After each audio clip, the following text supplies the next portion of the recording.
Let me take a quick check and go into the first place I'm going to look is, well, let me share this so you can see what I'm doing.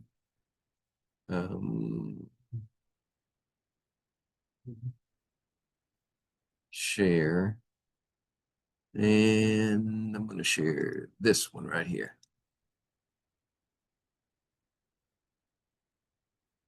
There we go. So I'm in my browser and I'm going to go into, everybody familiar with Brightspace and how to get into your course and all that? Okay. Once you log in, go to the home page for New River. And you have to log in at My New River. You should have a default username and password. If you don't have that, then call the help desk and get them to find it for you. Once you get into the, once you logged in, you're going to have a screen full of icons. You probably won't have this many. These are all instructor icons, most of them. But you should find D2L, and that's where the course is located. Now, if you want to see who's in the course, well, you have to find the course first. You have two options. When you first go into your to Brightspace, you may not have all these courses listed down below. So you might have to go to this waffle up here. And then you can pick them. And then after you've picked them once, they'll show up as the most recent in that panel below. So I'm going to go to 211, summer 25. There we go. And this thing in the blue strip is called the mini bar. So I'm going to go to class list and see who's there. All right, that's everybody in 211. Okay, as expected. Now I'm going to go to 212, the second 5 weeks, and do the same thing. Okay, you're not in there yet. So you need to rattle your advisor's cage. Or let me do one more check. It's possible that it hadn't cycled into Brightspace yet. So I'm going to go to, let's see, here, student self-service. That's for faculty too. But student self-service will get you into, you can see your profile and you can see your unofficial transcript, all that stuff you can get from here. So I click on that split square and then go to banner. For me, I go to faculty and advisors. You'll have a different selection for yours. And I'm going to pick my term, not fall. I want to go to second summer 5 week. And then I go to CRN selection. That's the course reference number. It's not there yet. Wait a minute. Am I in the right place? No, I'm in the wrong place. Imagine that. Go backwards. I should recognize that. Second summer 5 week. Here we go. This is it. Now class list. Okay, I've still only got 2 in there. Okay, so we got to fix that. You've got some time because we're going to be steamrolling through the next 5 weeks. All right, so let me go back to 211. Come on. Wakey, wakey.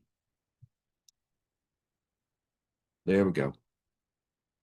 One of the handouts was a blurb from our free tutoring service.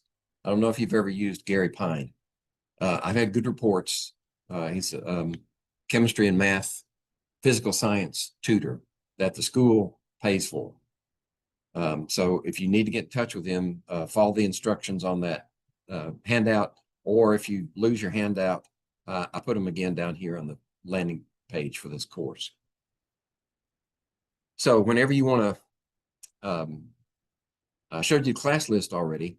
Assignments, I'm not sure what assignments will be over here. Exams and quizzes. Okay. But those are going to be face-to-face. So you wouldn't need these unless for some reason you need to request take an exam or a quiz in Brightspace if you missed a class. I wouldn't recommend it, but things happen. I've got homework set up here. I have tried to connect the homework assignments in Brightspace, but it's not working. So once you've got your textbook from Norton, you go through the bookstore and get the textbook. It should have a code that you go to WW Norton and create an account there and use that code to tell them that you're legitimate. If you were coming from within Brightspace link, then they would know that you're who you say you are. So so you go to Norton and you set up your account and give them that code, and then you look for the homework, the student set ID with this ID number. That's the one you want to connect with.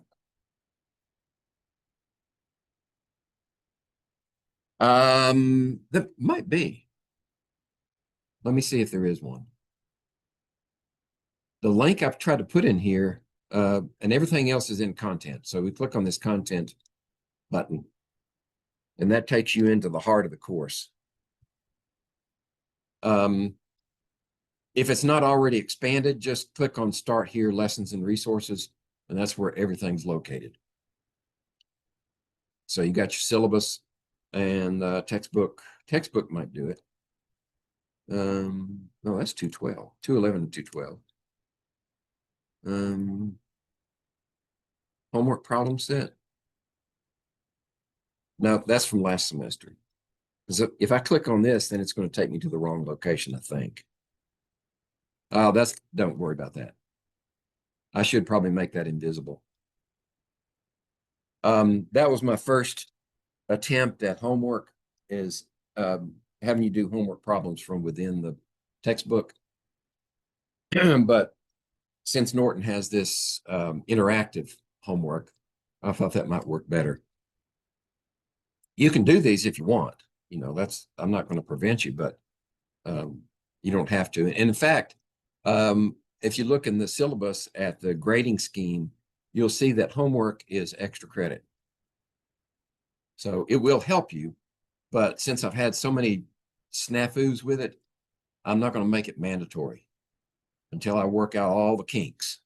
And then that's down the road, and you don't have to worry about that because you're all going to pass the course. Like, I'm almost guaranteed. So there's my attempt at a connection with Norton SmartWork, and you'll see that when I click on it, it gives me this and no way to connect with Norton. I've sent a test grade and it's confirmed, but I can't connect. So I'm thinking that IT put the wrong link in there for me, or there's another link that they need to add to Brightspace for me. So that's not on you, that's on me. Norton itself, to get to Norton, just Google WW Norton. All right, like this. Here, that. And there's the home page for Norton. And you'll probably want to go to this student selection up here. And then you can, you don't want to shop textbooks. Probably what's going to happen if you click that login, it should ask you to create an account. There you go, create an account. Once you've created the account, then you can log in with that information from then on.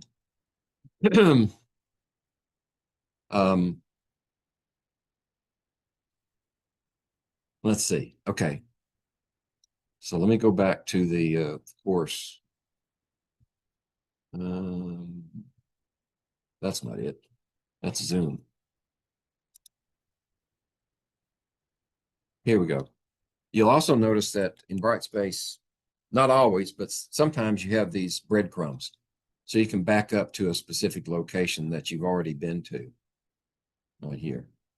So I'm going to go back to start here and pick it up from there. Everything that I hand out in class is duplicated in Brightspace. So if your dog eats your homework, you have another copy available. You just have to print it yourself, right? If you come to class, you're going to get, you don't have to use your ink. So here's a copy of the syllabus, and there's my schedule, just like I handed out. There's no mystery there. Let's look at the syllabus for a second. And you'll notice that my cell phone is there. Best way to use my cell phone is to text me. So if I'm you can call me too, because if I'm in my car and driving, I Bluetooth to my audio system so I can talk while I'm driving. That office phone number, they've put a new system in for us, and I'm not fully proficient with it. But you're supposed to, if you leave a message on my office phone, it's supposed to be converted into a voicemail and sent to my email. At least I hope that's the way it works. Then I can respond. If you need quick response, then text is probably the best. Let's see. There's the hard copy version of the textbook. If you want a hard copy, those are the particulars. Right? You can find used copies. It's been out for what, 10 years or more. So you should be able to find some cheap hard copies if that's your preference. But bookstore, once you buy the book, the publisher should issue a number. Yeah, a code. Yeah. Yeah. I'm sorry. Oh, okay. Yeah, here's the home page. I think this is the home page. So you just go to current students and bookstore. And then once you get in there, you go to, let's see, where is it? Click here to visit the bookstore. And then let's get started. And then all I have to do is put in the what term it is and the textbook or the course ID. Let's see. There's summer. LPNU is nursing program. You don't want to go there. So we click that one, and then we go down to Chem here and the course number 211. And then hit the arrow, and there are the particulars. Kind of pricey. A little bit, yeah. That's like I can remember when I was in undergraduate, you could buy a textbook for 15 or 20 bucks. And we thought that was expensive. Okay. All right. So let me go back to the course. Oops. Come on. There we go. Okay. So back to the syllabus. You're going to need a calculator. If you don't have one, just buy one that says scientific on it. It would be helpful if you also purchased a molecular model kit, so we can build molecules. It helps with the visualization. There are various ways of representing 3D structures in 2D. We call them projections, and we're going to look at several of them. but there's no substitute for hands-on three-dimensional models. And I'll have some in class as soon as I find my box full of them. I think it's probably in Beckley. So I'll bring it the next time.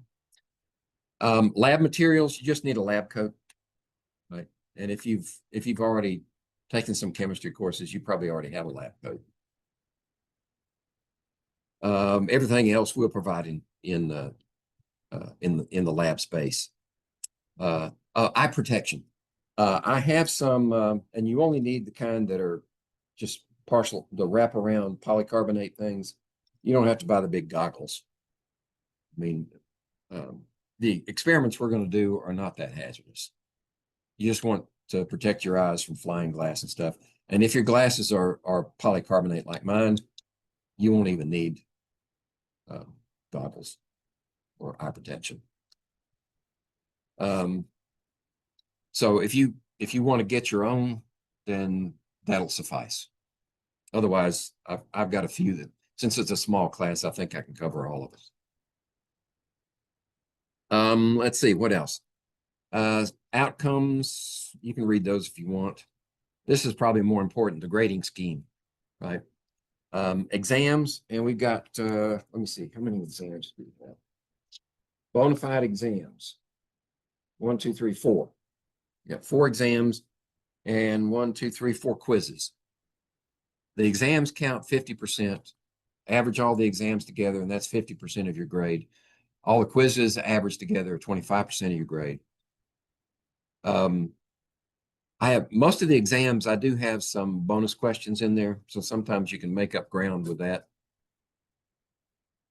Sorry about the seating. It's all right. Yeah, you may. The last time I taught this, students brought their own cushions. Labs, we'll have a few. There's not a whole lot of time for labs, but I'll squeeze as many in as possible. In fact, you picked up one today that we're going to try to do next week is distillation lab. We're going to try to distill red wine.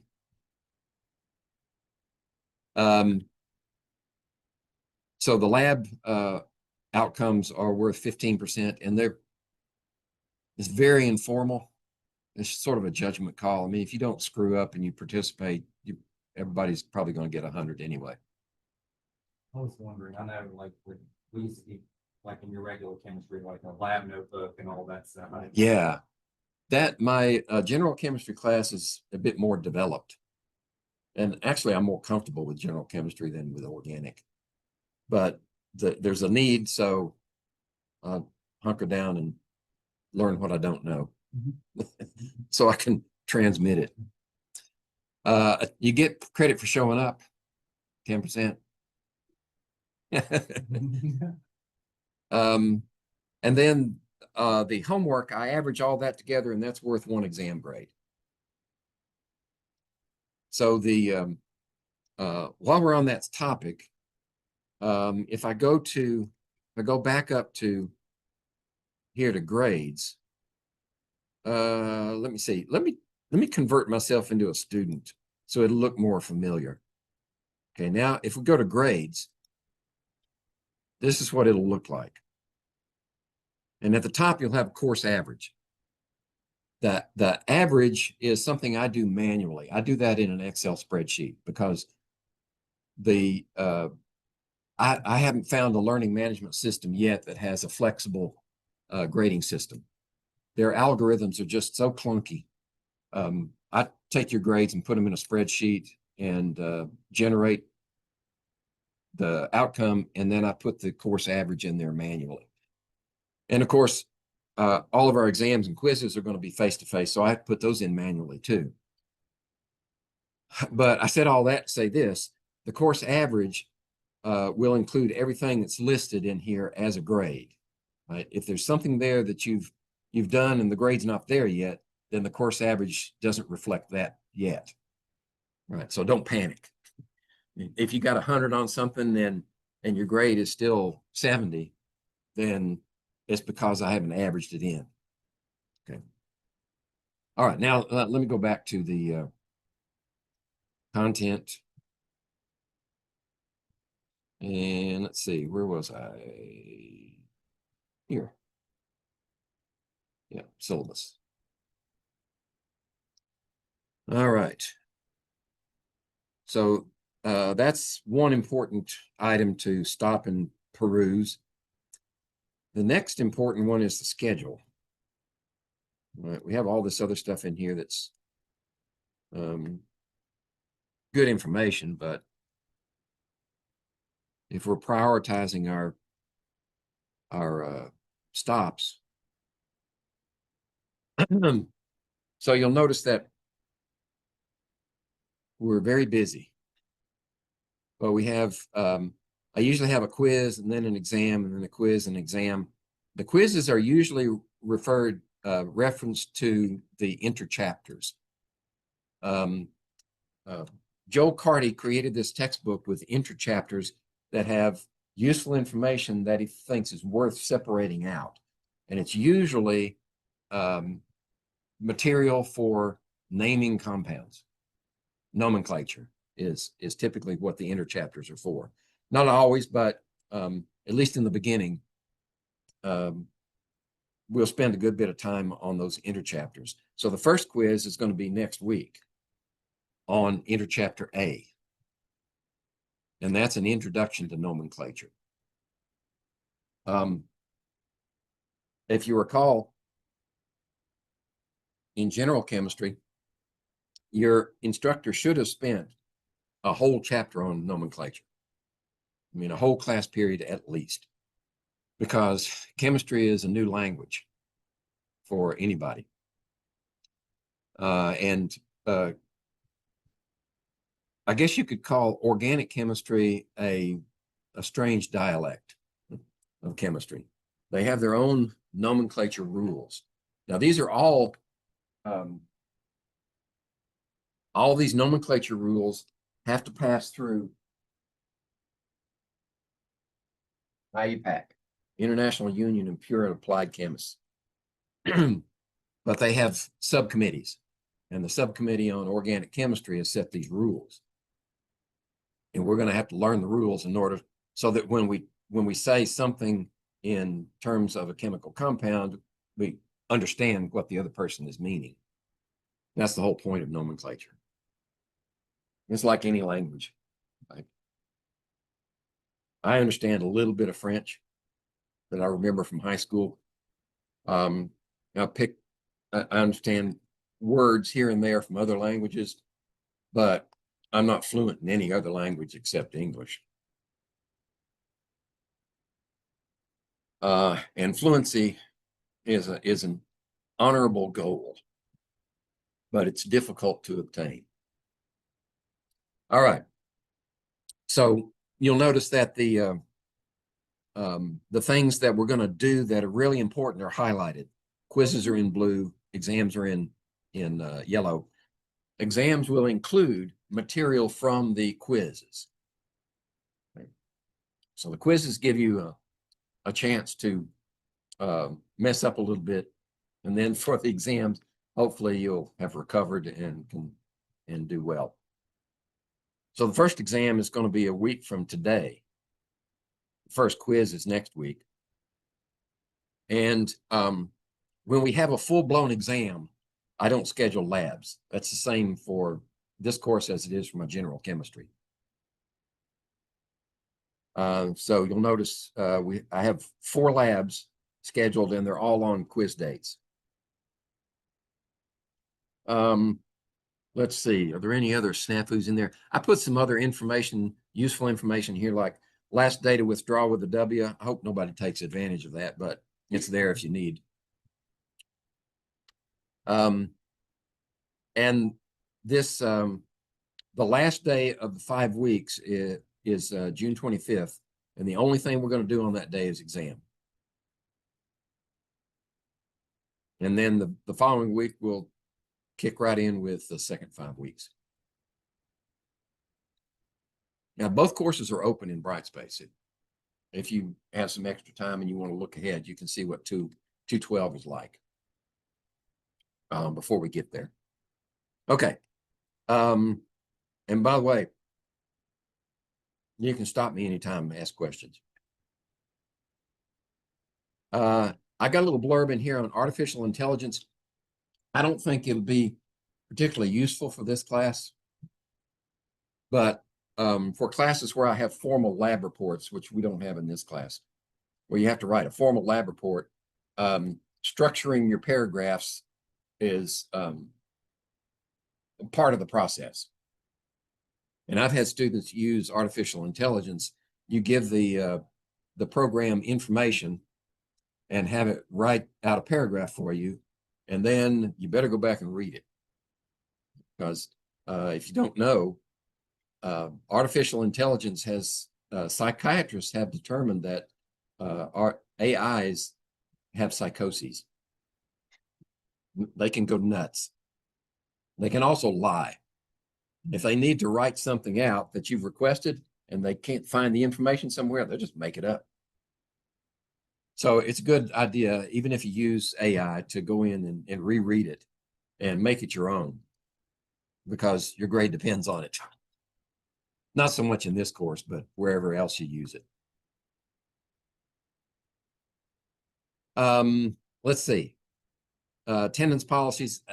New River has an attendance policy where you can have excused absences, and that's fine. But since you're getting 10% credit for showing up, I don't excuse any absences for any reason. Not for grading purposes. You know, if you're in a car wreck, I understand that. And in which case, if it were that serious, we'd probably have to make other arrangements anyway. Let's see.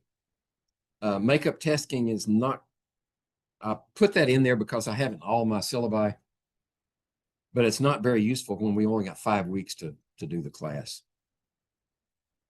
We're just case by case, right? If we need to make allowances, if we need to make adjustments, if you need to take an exam in Brightspace, we'll just cross those bridges when we come to them. You can check me too, right? If you think that I've made a mistake in grading, be sure and call me on it, because I'm human. And my keys are not. So if keys got an error in it, it doesn't know. Everybody knows how to be a good citizen for exams. All right, so we won't cover that. Everybody gets a New River email address. So you need to put that into your email client so that you can check it every day. I mean, you can go in and use the email app at our website, but that's too much trouble. Just link it to your current client, to your current app, like using Outlook or using some other client, and then just check it once a day in case I have any earth-shaking information to disseminate. I don't have office hours in the summer, but if we need to connect and we set up a time when we're going to meet, then this is where you go and you just, let's see, where is it? Here it is, down here at the bottom, this blue right here. That's my personal Zoom space. And I use that for all of my meetings, personal meetings. So that's the one you would use. Okay, so any questions on the syllabus? Okay, course structure is regimented and similar for each one of the, each one of the exams. They're in modules down here. If you have to Zoom into a meeting for some strange reason, go to this tab, Zoom meeting, and just click on that link, and you can Zoom into the meeting. If we had 15 weeks, I would say, if you got a long way to drive and we don't have a lab, just Zoom in, right? But since we've only got 5 weeks, and face-to-face questions are useful, especially for something like organic, you probably want to show up for each one. But in emergencies, you can Zoom the class from there. Let's see. Okay, so if we go into one of these modules that all look the same, I've got targeted topics here, and I printed out a copy for you already. You've got a hard copy for that, but that's what it looks like. It's that PDF document there. Okay, it should look like this. Well, no, that's not right, because that's an older version. I got to fix that. It's probably similar in appearance. It's just not the current version. Okay, so I found another error I need to fix. But each one should have targeted topics in it so it help you focus your study. And then I've got links. I record every class session where we have Zoom equipment available. Like if we're in the lab, then that's not recorded. But if I'm in front of a camera here and working on the board, then it's recorded, and anything that's shared is going to be there. I take the Zoom outputs, the streams that have been recorded, and I splice them together into a more coherent version. Got me on one side and the board on the other, and shared documents. And then I upload them to my YouTube channel, and this is the link to that. So the only downside for that is, since YouTube is free, you're gonna have to sit through commercials. But there's a lecture for chapter 1. There's inner chapter A. This is from the last time I taught it, last summer. And there's 2. So what I'll do is, once I process the one that I'm doing today, I'll replace those and put those into an archive, which I haven't created yet, but there'll be an archive section down there. I'm still a student, so it may be down there already. I just can't see it. So that's the reason I record everything. Even though it's not a Zoom class, I record it so that you can go back and review. Because I don't know how it is now. It's probably the same. When I was a student, I picked up maybe 50% of what was happening in the class, you know. And the class I did the best in, it was back in the days before you had video. I had a tape recorder. And I went to the class. It was Advanced General Inorganic Chemistry. And the professor's name was Dr. Badley. But he wasn't bad. He was a good professor. And I asked him at the beginning, you know, if I could record the sessions. He said, sure. And I thought, you know, that would be the end of it. But I showed up late one day, like 4 or 5 minutes late, and he was still waiting there with the class. He was waiting for me to set up my recorder. I said, ooh, that made me feel bad. But I would take those recordings home and listen to them immediately and fill in my notes, the stuff I'd missed. And that's one of the reasons I like this system, where we can record it and you can watch it later if you want. And you can skip ahead, right? If you don't want to watch this part of it, you can skip ahead. Okay. So everything's going to look that way. Now, if I go back up here to and become an instructor, I should see more in that location. Let's see, back to module. Yeah, there we go. So there's everything we saw before. And there's something that I've hidden. You can see that eyeball with a line through it means that exam 1 answer key. I'm definitely not going to show you that one. Solutions to problems. Since we're working problems through smart work, then you don't need those. And I figured that would clutter things up. There's the first quiz that I've hidden, and there's the exam that I've hidden also. So I'll only open those up if necessary. Okay, so every module is going to look exactly like that. Oh, then the PowerPoints. I forgot to show you the PowerPoints. So each one, there's chapter 1, there's inter chapter A, and there's chapter 2. And what you're going to see when you open one of these up is 3 versions. You see the PowerPoint slide set there. So if you have Office, Microsoft Office, you can download that and use it on your computer. If you don't have access to your Office for some reason, you want to look at it on your phone maybe, you can call up the PDF file. It won't have any animations in it, but you will have the slides. And then this last one, we don't need so much anymore because most everybody has the ability to do PowerPoint slide sets or PDFs. If you have Adobe Acrobat on your computer or your phone, you can look at this one. The HTML5 I created before some students had access to a complete Microsoft Office. All you have to do is click on HTML5 and it loads up in your browser. And you can view your slides in the browser. So I left it in there because you may want to play with it. I don't. The nice thing about the HTML5 format is it includes all the animations, all the videos, everything that happens would happen face-to-face is right there. Okay, so that's what the PowerPoint sets look like. And I don't think we need to bother with anything else. No, because they're all going to look the same. And one thing you'll also notice is there's no final. There's no time for a final. So you're going to find that if you make it through all 4 exams without pulling all your hair out, then you'll be doing great. And they build on each other anyway.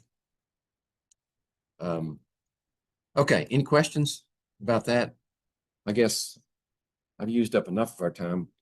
We've got till 1:30 to get the first 2 chapters in, the inner chapter A and chapter 1. So I'm going to stop this share. And I'm going to go to chapter 1. If I can find it. Here it is, chapter 1. Shared.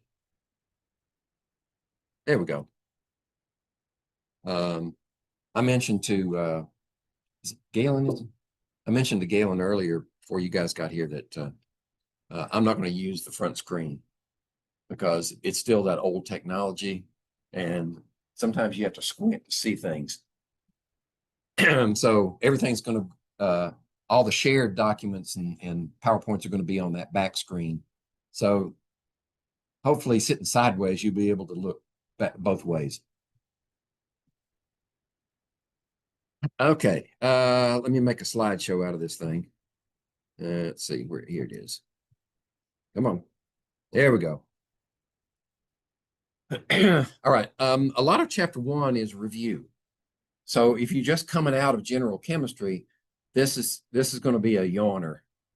But if you've been out of general chemistry for a little while, this might be useful to try to kickstart your chemistry genes.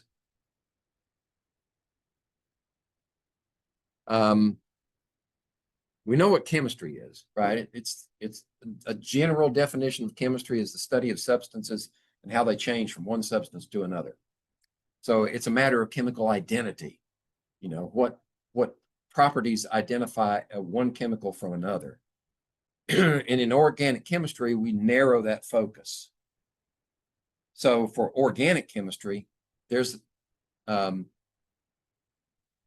scientific definition for organic, and then there's a legal definition for organic.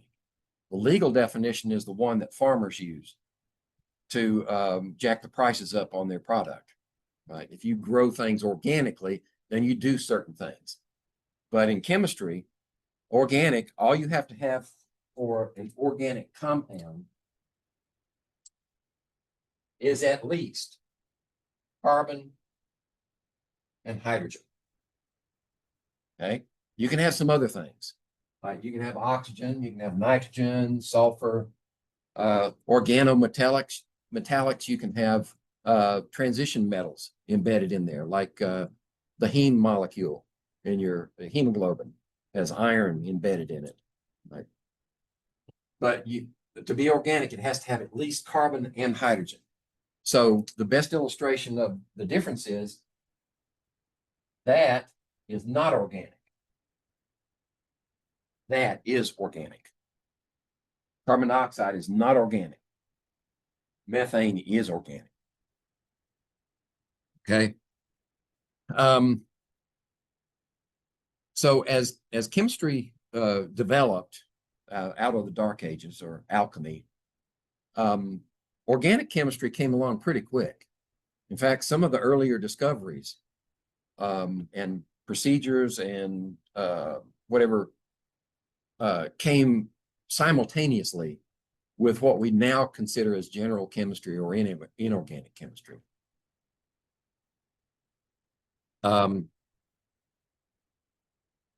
So our inorganic is anything that's not organic. Now, I guess that's what the IN before organic means. It's not organic. And these are some examples, right? You can have really small molecules like methane. You can have slightly complicated molecules like urea, right? That's how we get rid of nitrogen waste from our body, as urea. Glucose is the energy transport for our bodies. Right? We send energy from our intestines and our liver from into the bloodstream, and it goes to every cell in the body. Right?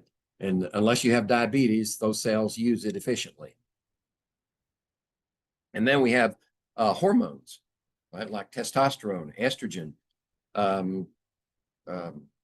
adrenaline, things like that are organic compounds. And then the master of all masters, DNA, right, is a huge molecule. It's massive.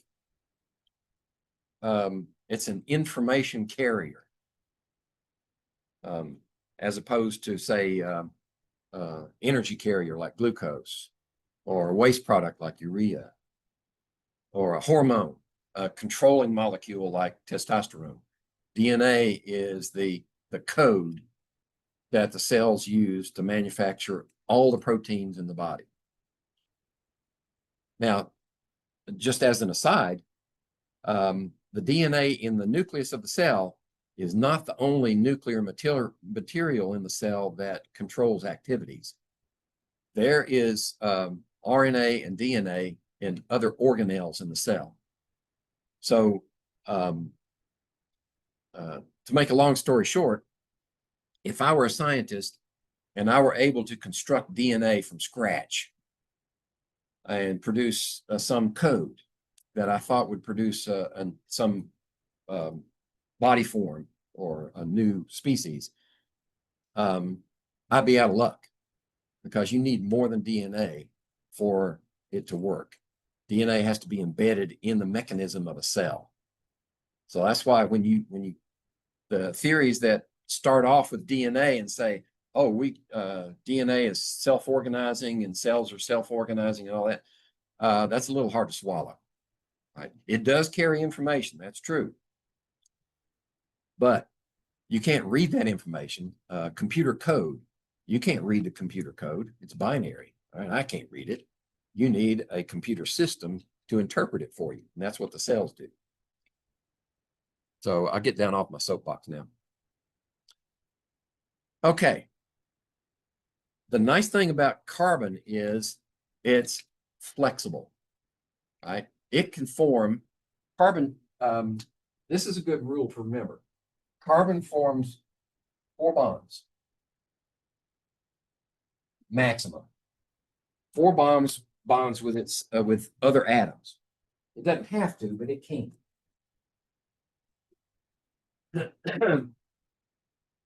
So it's easy to know if you've got a valid structure or a valid formula.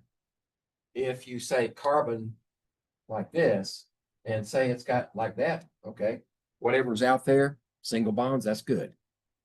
Maybe you've got something out here with a double bond on that side and then 2 on this side, 4 bonds, okay? So it's a good rule of thumb to remember. But that's one of the reasons that carbon is such a useful atom, because it is so versatile. You can form straight chains with carbon. You can form double bonds in the chains. You can form branch chains. Those are examples given there on the slide. You can go up to triple bonds, right? every, well, I wouldn't say every, but a lot of mine workers know how to use acetylene, which is C2H2, triple bonded carbon with 2 hydrogens.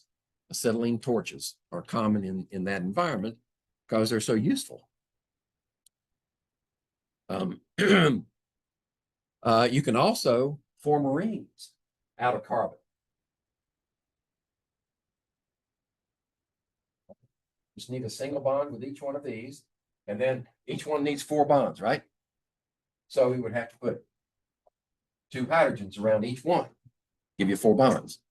This is cyclohexane. So you can form ring structures. You can form fused rings. You can form rings that are connected in other ways. You can form aromatic compounds, which would give us something like this, this, and this, for benzene. It's an extremely versatile atom, element. And in addition to that, it's a very small atom. So you can pack a lot of them into a small space, right? Where's carbon? It's in the second period, right? It's only, let's see, is my periodic table still here? Yeah, there it is. See, lithium, beryllium, boron, carbon. Carbon's only got 6 protons, very small. But it forms extremely strong bonds, which is good for compounds. If you want to do something with a compound without ripping it apart, then it works. What's this material? Carbon fiber, right? Extremely strong. Usually what they start with is something like a polymer, like polyethylene. And then they pyrolyze it. They heat it without oxygen, so it doesn't degrade it. It just gets rid of all the hydrogens and leaves you with that carbon chain.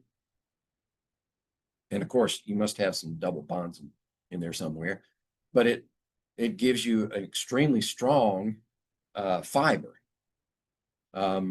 What's the hardest naturally occurring mineral? Diamond. Right? It's tetrahedral arrangement of carbons in an endless network. Right? If you have a perfect cut diamond with no flaws in it, that is a single molecule, because all the atoms in there, all the carbon atoms, are bound covalently. So it's got a lot going for it.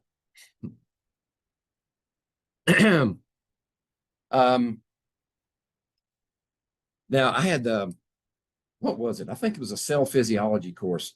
Professor proposed, say, since carbon and silicon are in the same group, they should have similar properties. The difference is that silicon is huge by comparison, right? It's got another layer of electrons out here, in addition to all the protons it needs. So what do you get? This illustration is why silicon doesn't work. Oh, by the way, if you ever go back and watch some of the old original Star Trek TV shows, they've got one in there where there's this creature that drills through solid rock, and its chemistry is based upon silicon, not carbon. A little far-fetched, but if you take glucose, which is C6H12O6, and combust it, you get carbon dioxide and water, a gas and a liquid at room temperature. If you do the same thing with an analogous molecule that's based on silicon instead, what you get is a solid and a liquid, right? So if we tried to combust silicon-based molecules, we'd end up with our bodies full of sand, silicon dioxide. So that's one of the reasons it won't work.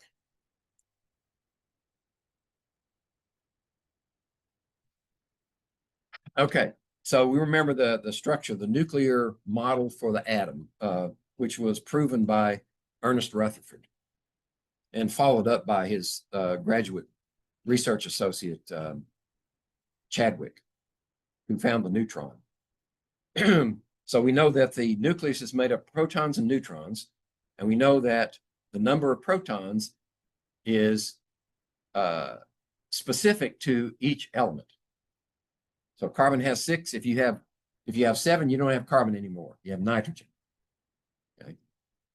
I think that's right. Carbon, nitrogen's to the right. Yeah, okay. I'm working from memory here. And the electrons are in this space around the nucleus. And since the electrons don't have much mass, this is mostly empty space. But I'll remind you of this one thing. When two atoms come together and there's potential for a reaction, forming a bond, what do they see first? Electrons, yeah. So the electrons are where the bonding occurs. I mean, they wouldn't be there without the nucleus, but the nucleus can't work without the electrons either, because that's where the bonds occur. So that Z number, and remember when we write a symbol, if we put a number over here, which is the location of Z, that's the atomic number.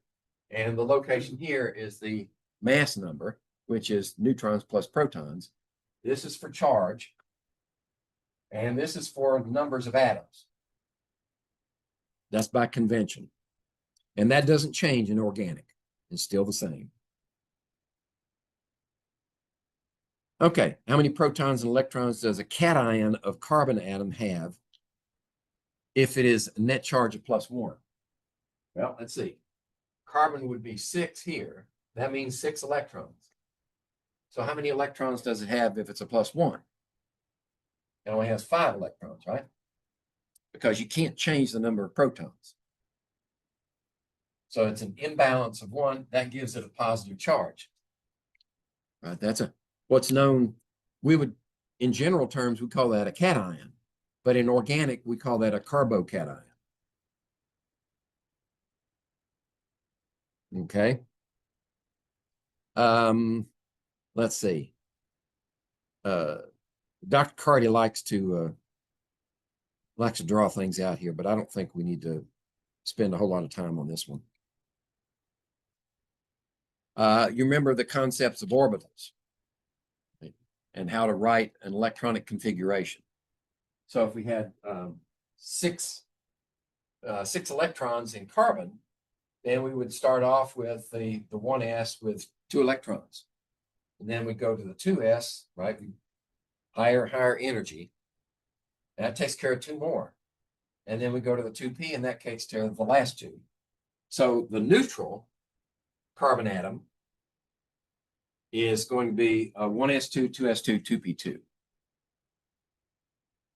If we went to something bigger, like silicon, how many, what's the atomic number of silicon? 14. So if we did silicon,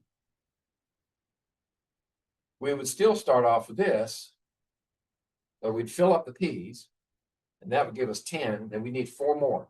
So we go back to 1, 2, 2, then we go to 3s2, and then 3p2. So that's why they're similar, because they have the same number of valence electrons. Remember, valence electrons have the same principal quantum number. Right? That's 4 valence number, 4 valence number 4, and valence number 4. That's why they're in the same group. But 3s is bigger than 3s and 3p are bigger than 2s and 2p. They stick out further. Bigger size. Okay. So if you recall, in general chemistry, when we talked about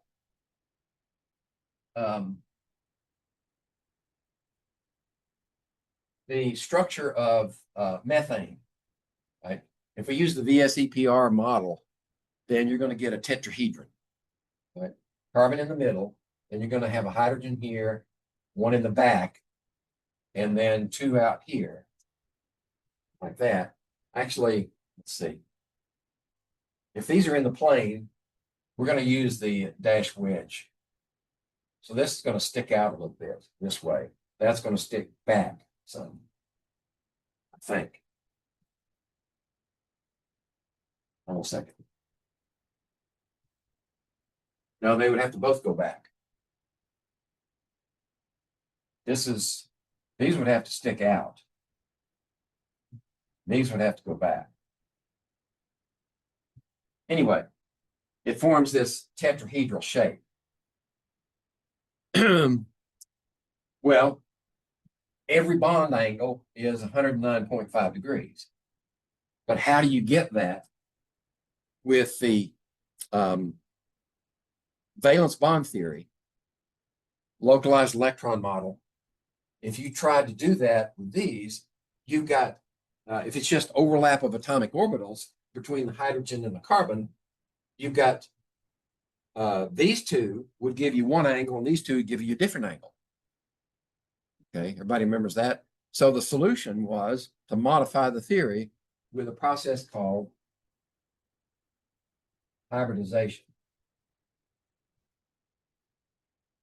So we take these two and they yield a hybrid orbital called an sp3. So you have 4 sp3 orbitals. So you have two of these make you 4 sp3s, and these are equally spaced, and now you can get your regular structure. Okay, remember that? Scratch the heads. Okay, these are just reminders of things that we need to be sure that we write the electronic configuration correctly. The Pauli exclusion principle just says that no two electrons can have the same set of 4 quantum numbers.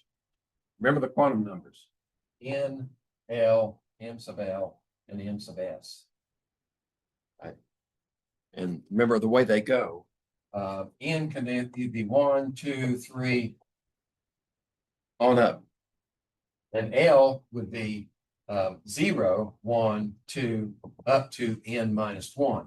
For each one of these, it's a branching system. Right? It's like roots on a tree or branches in a tree. And then for each one of these, you could have minus L up to plus L through 0. Right? And then spin is the easiest one, plus 1/2 or minus 1. As a reminder, those are your quantum numbers. And that's how we would construct the electronic configuration of any atom. That's, and the Pauli exclusion principle says every electron has a unique set. So if all of the values for N, L, M sub L are the same for 2 electrons, then the spin has to be different. The Aufbau principle simply says that as you're adding electrons, as you go from carbon to nitrogen on up, you add electrons in the next lowest energy level. All right, so we create the electronic configuration for the lowest energy level, and we work from there. If you need higher energy levels, then you have to add energy to promote electrons.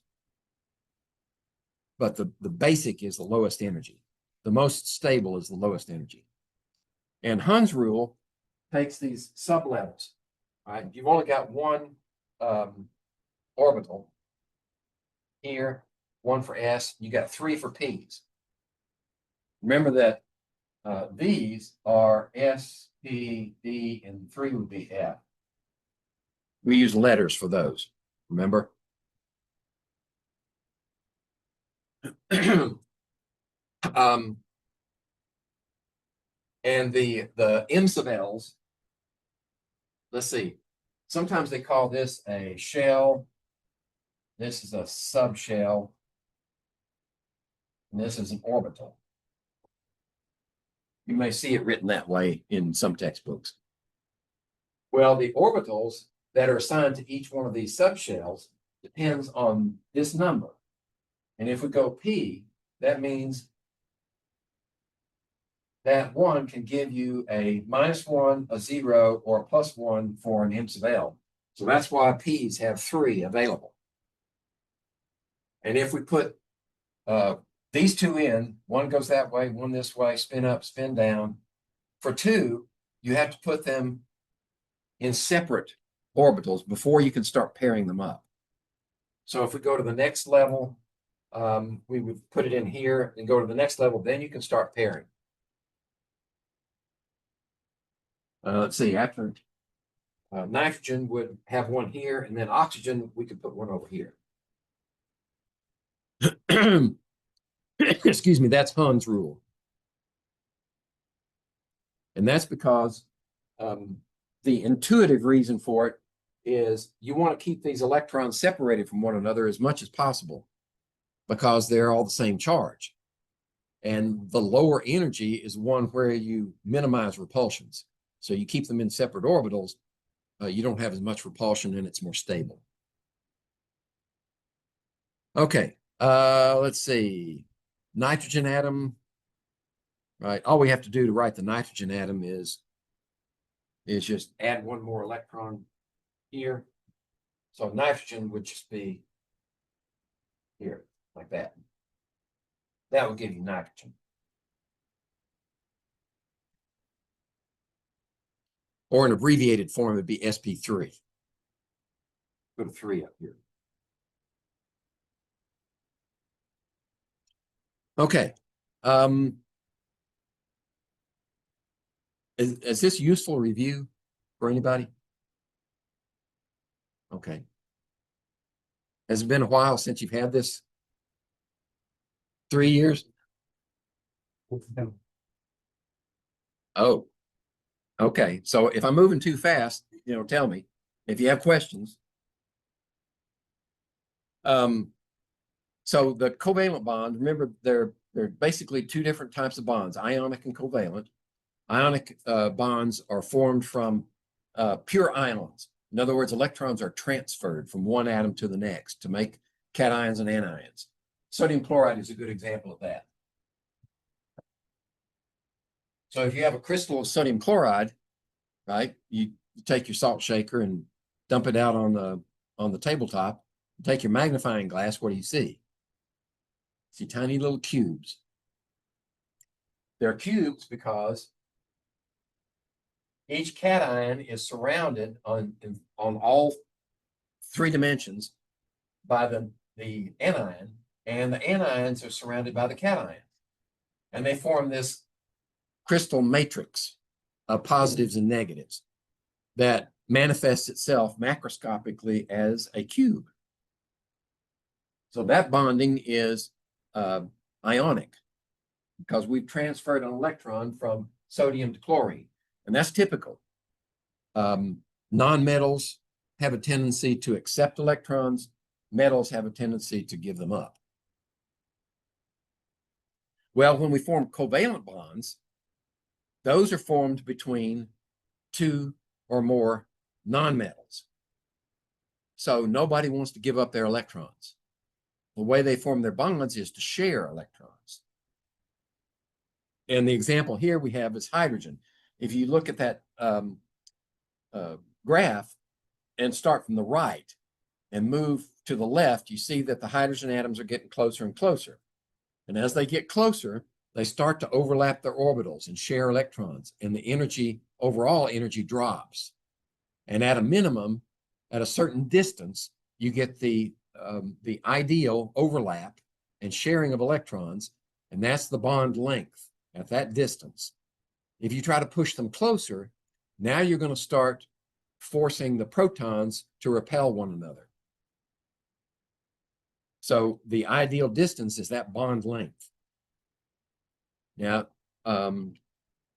nature does do that. It does force them closer together, but it happens in the center of stars. And then when that happens, you get a nuclear reaction. And that's been the major stumbling block for fusion reactions that can produce endless supplies of energy for us because it takes so much energy to get the thing started. You have to have high pressure, And if you don't have really, really, really high pressure, like at the center of a star, you've got to substitute now temperature. So temperatures in research reactors where they're trying to get nuclear fusion to go, they can't build up the enormous pressures, so they have to substitute very high temperatures. And these plasmas are temperatures of 100 million degrees, whereas at the center of the sun, it's only about 10 or 12 million degrees. But you have to overcome that repulsion. Once you get them close enough that overcome the repulsion, then the nuclei are in the realm of the strong nuclear force. And then they bind together and form helium. So that was all for free. You don't have to know that.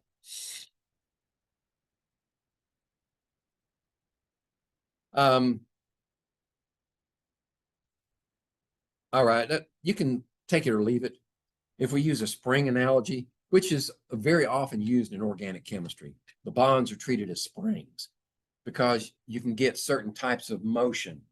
And if you say the atoms are bound by springs, then you can get them to either stretch out and collapse, or you can get them to bend, or you can get the whole thing to spin, those types of things. And we detect those motions with certain types of spectroscopy, infrared spectroscopy in particular.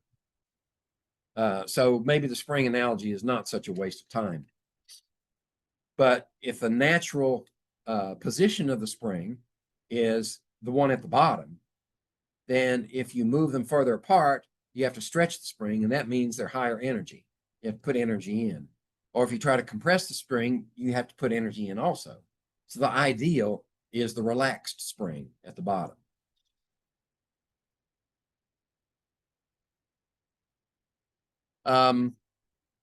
So why is it that the individual hydrogen atoms are less stable than the H2 molecule?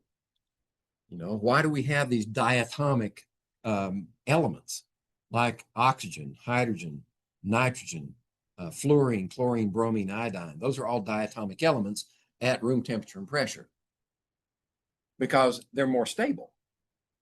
So why is that?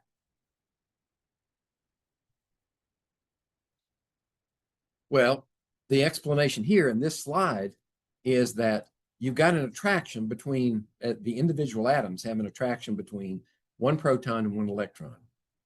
When you get them together, those electrons, each electron is attracted by two positive charges.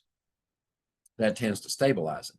That's an oversimplified version, I think, of the stability, but it's useful. In the quantum, what am I trying to say? In the quantum realm, let's say, the quantum theories, the stability is due to bond order. Remember calculating bond order for molecular orbitals? No? Okay. We'll only reintroduce that if we need it. But in that, just to finish my statement, you get a more stable bond if the bond order is high. If the bond order comes out to be 0, then you're not likely to form a diatomic element. So that's why when we run a test molecular orbital graph for dihelium, and the bond order comes out 0. So helium prefers to be single atoms. But you do the same thing for dihydrogen, and you get a bond order of 1, which corresponds to a single bond. Or you do it for dinitrogen, and you get a bond order of 3, which is a triple bond.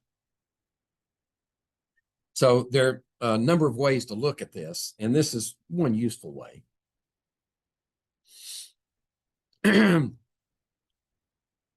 All right. As a general rule,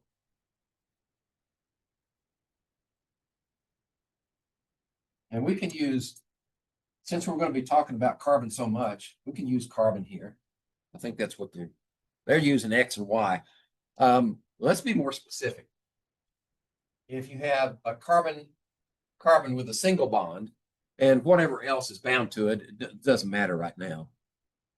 It's going to have a certain bond length, right? If you form a double bond, those two carbons are going to move closer together and the bond is going to be stronger. If you have a triple bond, they're going to move even closer together and the bond will be stronger. Now, the strength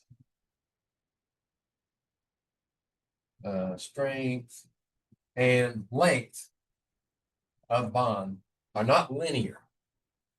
So if the strength here, if the length here was, say, arbitrarily, say, 3 units, some whatever unit of measure we want to use, then this would not be 2 units. This would be more like 2.3, right? Getting closer. It's not linear response. And then this one would be something in the neighborhood of maybe 1.8. And the strength would go along the same lines. The strength would increase, but not linearly. Now, there's a reason for that. One of the reasons is the difference between sigma bonds and pi bonds. Remember those? This is a sigma bond. It's a bond on axis between 2 atoms. And you can only have one sigma bond between 2 atoms because there's only one axis between them. The pi bonds are formed by overlapping unused p orbitals. So there's a sideways overlap. That's why they're not quite as strong, because they're not on axis. And the electron cloud that defines the bond has to be distributed outside the axis. So it's a little more diffuse. Okay. So you do get a stronger bond with a double, but you've got a combination here of 1 pi bond and 1 sigma bond. Well, actually, it goes down here. Sorry. If you do a triple bond, you've got overlapping p orbitals this way and overlapping p orbitals this way. So you've got a pi bond here, a pi bond here, and a sigma in the middle. So this sideways overlap is why you don't get a linear response to bond length and bond strength. Okay. This is just a list of bond energies for single bonds, and these are in kilojoules per mole. So I would say kilojoules per mole of bond. These are all single bonds. So you get a reasonably high bond energy for dihydrogen. When you put 2 carbons together, you get a little bit less. And that's probably because with hydrogen, you've got 2 protons and they can get really close together because that's all there is. But with carbon, you've got 6 protons and you can't get them quite as close because you're working not with the 1s orbital, you're working with the second level, right? So they have to be further apart. And I was just doing a quick scan. Hydrogen oxygen does give you a stronger bond. Hydrogen and fluorine gives you a much stronger bond. That looks like hydrogen and fluorine is pretty strong. Silicon and fluorine is very strong too. In fact, silicon and fluorine is stronger than hydrogen and fluorine. There may be some other factors involved here too. Okay.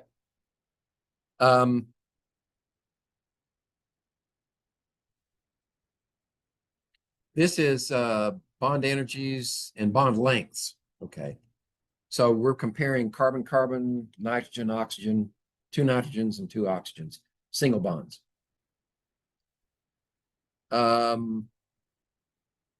This is a good illustration of why carbon is central to organic chemistry and not some other element. because the bond between carbons is very strong. And oxygen, you'll find oxygen in carbon in organic molecules too, right? Everybody knows this one. Right? That's the drinking kind, ethanol.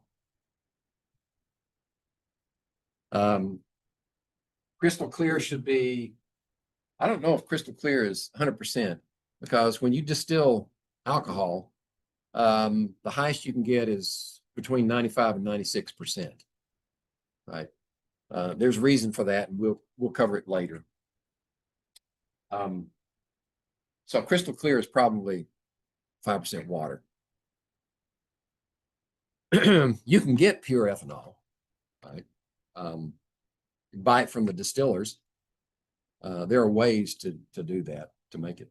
And we used to use it in our research labs because other alcohols wouldn't do. Let's see. So what's the point of this slide? Single bond length. Okay. Just showing single difference between single bond, double bond. Notice that the double bond between carbons is not exactly double of the single. And the triple bond is not exactly triple either. All right. That's good enough for that slide. Okay. So remember Lewis dot structures, how to draw Lewis dot structures?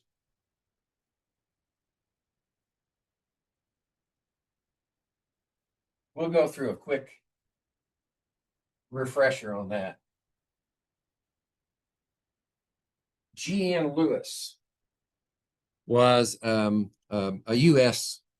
researcher, professor, and he wanted to be able to draw structures in such a way that he could track the best bond combination for the molecule. And he recognized this octet rule. Remember the octet rule? Okay. So around every symbol for an element, except for hydrogen and helium, they obey the duet rule. But the octet rule for carbon, you would take the valence electrons. And so that's the highest principal quantum number for carbon is 2, and it has 4 electrons in that shell. So carbon only has 4 electrons in its valence orbitals. Okay. He knew also that when bonds were formed, particularly covalent bonds, it took 2 electrons to make a bond. So if you put something else out here that had an electron available, right, then you could form a bond with that hydrogen. And you could do the same thing with any number of other atoms, as long as you had 2 electrons for a single bond. Okay. Well, in order to do this for any number of molecules, you need to be able to draw the Lewis dot structure. And for instance, if we took, I was hoping we could take, how about ammonia? Ammonia would be a good one. Ammonia is NH3. Okay.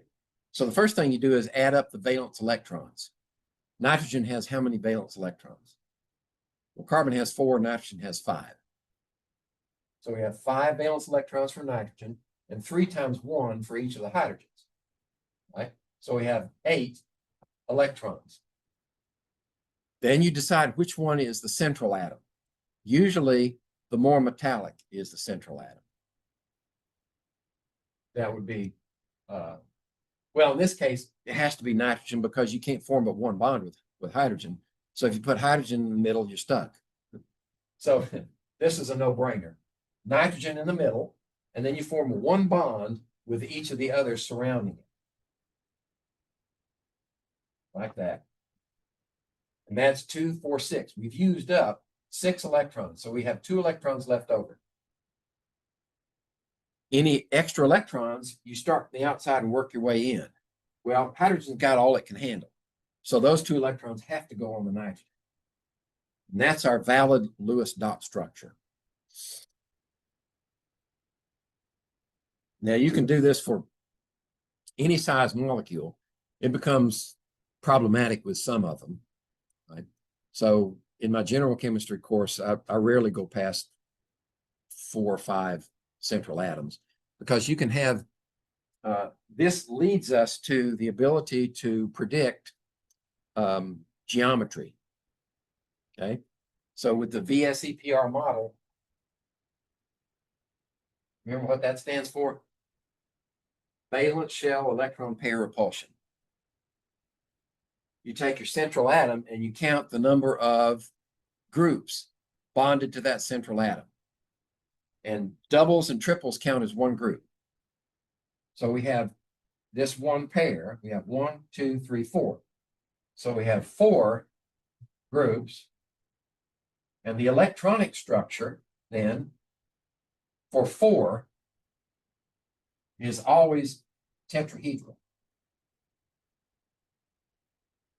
Okay. Once you've got the electronic structure, then you cover up the lone pairs. And what's left over?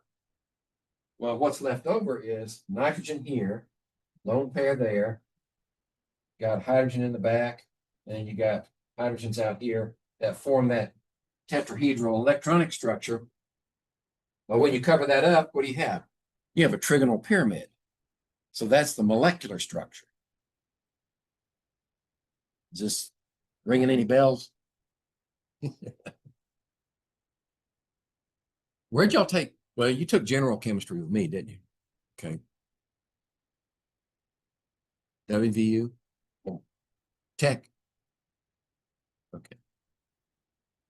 So they should have covered all this stuff in general chemistry. If they didn't, shame on them. So here are the instructions for drawing a Lewis structure.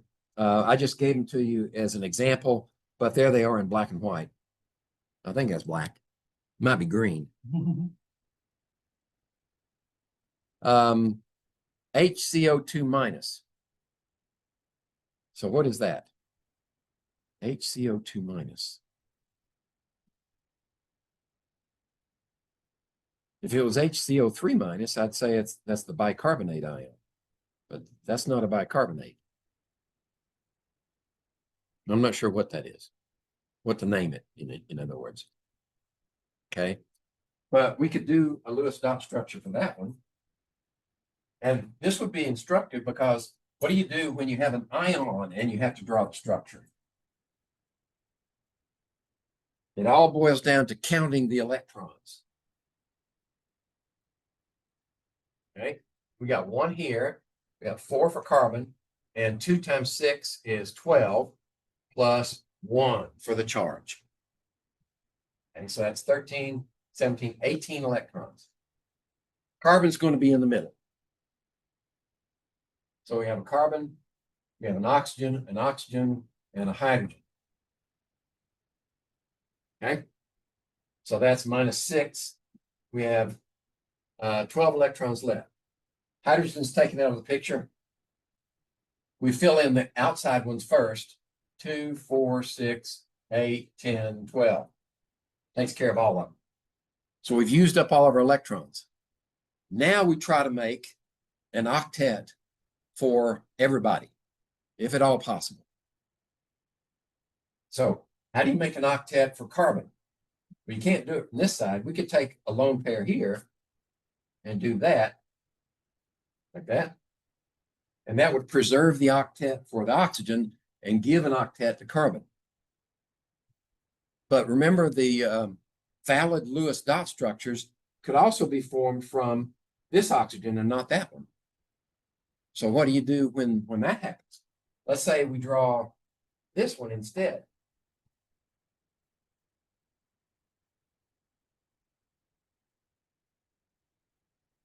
That's just as valid. Well, that's another problem with the theory. The valence bond theory, the localized electron model, kind of restricts our ability to answer some questions. So what do you do with a theory when it doesn't work. You have basically three options, right? You tweak it, or you restrict it. Right? You say, outside these parameters, it doesn't work, so don't use it there. Or throw it out, start over. Right? There's one more that I throw in there sometimes, because it's appropriate for things like Darwinism and man-caused global warming. You turn it into a religion. But in this case, the tweak was applied. It's called resonance. So you say, all right, that one's just as valid as this one, but neither one is perfect. So we say the structures resonate between those two. Now, one thing I left out.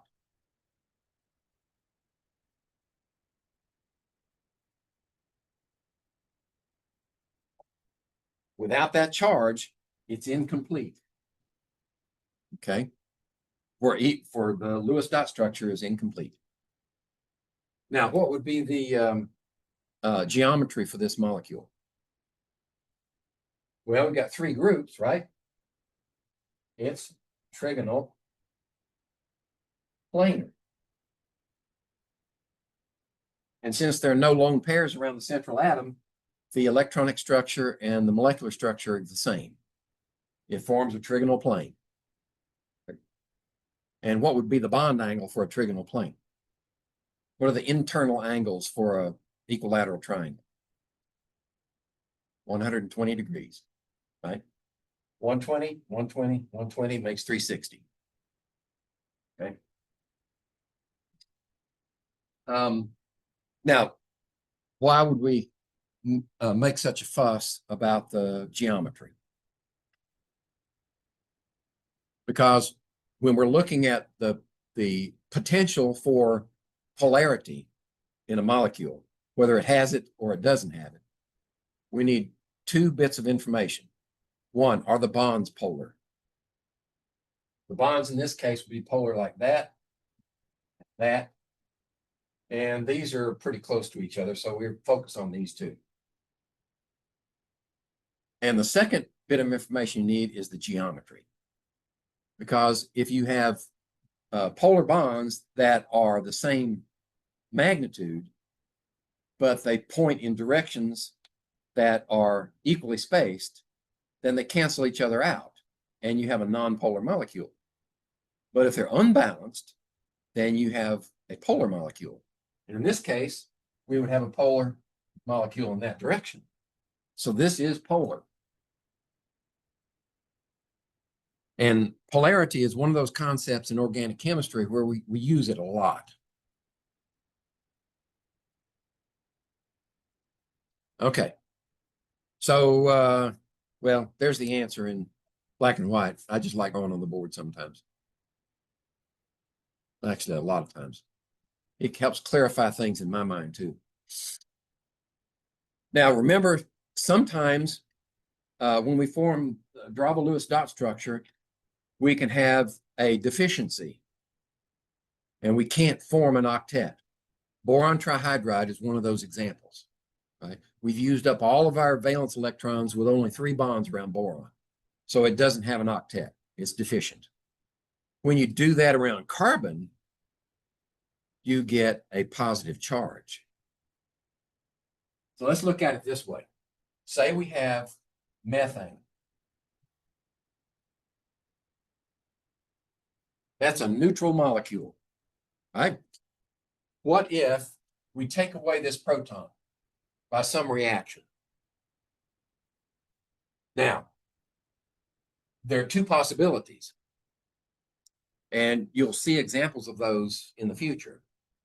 Either these 2 electrons go with the hydrogen or they stay with the carbon. If they stay with the carbon, then you have CH3 minus carbocation, carboanion, excuse me.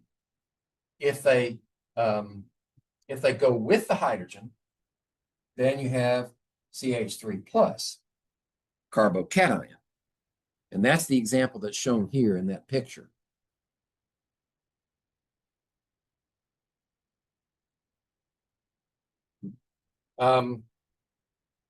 Okay, enough said about that. Except to say that you can also have an excess of octet around the central atom. And that's what, let's see, what is that molecule called? Escapes me for the moment. But notice the sulfur has not just 8 electrons, it has 10 electrons around it. Now, that only happens for third period or higher elements, because third period elements have access to d orbitals, whereas second period don't have access, right? You can only have 2s and 2p, but with 3, you can have 3s, 3p, and 3d. So once you get to the third period in the periodic table, then you have access to that the d's, and you can exceed the octet. Okay.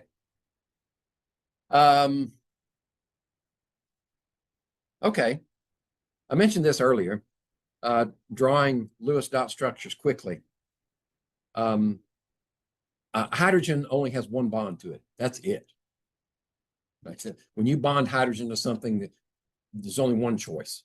That's the easy one. Carbon, I mentioned before, can have a maximum of 4 bonds. And they can come as 4 singles. They can come as a double, 2 singles, a triple and a single, or 2 doubles. And that will help you draw the structures quickly, because you know you're expecting to see 4 bonds. Or if you don't see 4 bonds, then something's got to occupy that space where the other bond would be. Sometimes it's an extra pair of electrons for this, or it's missing electrons for that one. But you got to put something in there. Nitrogen tends to form 3 bonds, and with a lone pair. So ammonia has 3 single bonds and a lone pair. The next example has a double and a single, and you can have a triple bond with nitrogen. So you can form a triple bond with another nitrogen atom and form elemental nitrogen, or you can bond it with something else that will accommodate, like another carbon. Carbon will take that triple bond. Oxygen typically has 2 bonds and 2 lone pairs. The halogens usually form only 1 bond, and they have 3 lone pairs. And neon doesn't bond. None of the noble gases bond. For our purposes, we're going to just say noble gases don't form bonds. Now, we know that bonds have been formed with some, but you have to force them. And they're only instructive, they're only useful for graduate student research project or for illustrating some things in general chemistry. But for now, you can assume that no bonds are going to form. And that's probably true with neon. Neon's not going to form. You have to go a little higher, maybe down to krypton or xenon. The bigger ones are more amenable to forming bonds. Okay. Remember, covalent bonds can come in 2 varieties. They can either nonpolar or polar. And when we say that, it's like any other dichotomy that we introduce into chemistry, or physics for that matter. There's usually a gradient between the 2, right? A bond can be completely nonpolar if both atoms of the bond are identical. Like dinitrogen will be a perfectly nonpolar bond.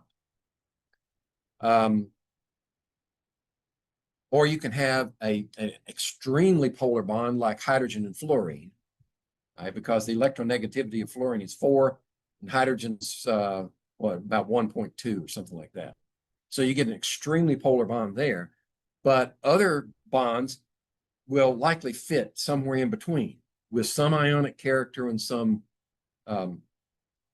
polar character. And it's based primarily on their electronegativities. Remember the trends for electronegativity in the periodic table. Let's see.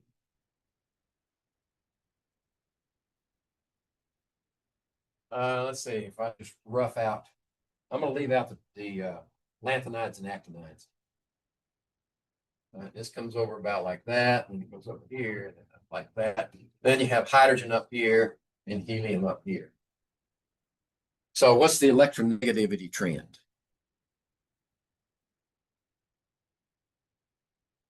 Increasing from lower left to upper right. Electronegativity. How about first ionization energy? Remember these?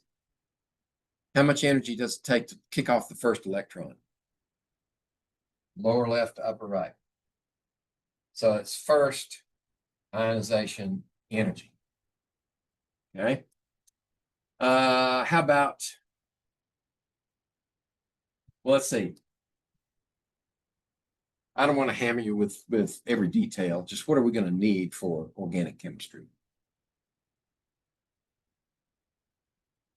How about size? Okay. Size, it gets bigger this way and it gets bigger this way. So atomic size is the opposite direction. Now this works really well. These trends work really well for the representative elements. That is, the first two columns and the last six.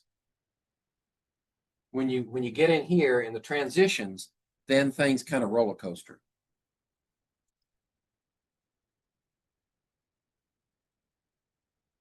Okay, there's a appalling scale for electronegativities. They've given fluorine 3.98. I round it to 4. It is the highest though in the table. And the lowest is going to be down there at cesium. So what does that mean? That means it takes a lot less energy to kick an electron from cesium than it does from fluorine. And fluorine is more attractive to electrons. So in a bond, which is basically what electronegativity is saying, in a covalent bond, the electronegativities are calculated based upon their covalent nature and the attractive force they impose upon electrons in that bond. Okay, and this is another chart that I threw in there for from my general chemistry class, showing you that there's a gradient between covalent character and ionic character, and we have sort of set up a difference. If you take the electronegativity of one atom and subtract the other one, take the big one and subtract the smaller one in a bond, and you get a value of between 0 and 0.2, we consider that nonpolar covalent. If you get something between 0.3 and 1.4, we call that polar covalent. If it's greater than 1.5, equal to or greater than 1.5, that's ionic. But there's one catch. If you've got a metal and a nonmetal, and the value falls under 1.5 in the 1.4 and less range, we still generally call that ionic. Metals and nonmetals form ionic bonds. Okay. We represent the bond dipole with that arrow. With a plus tail means that's the positive end, and the head of the arrow means the negative end.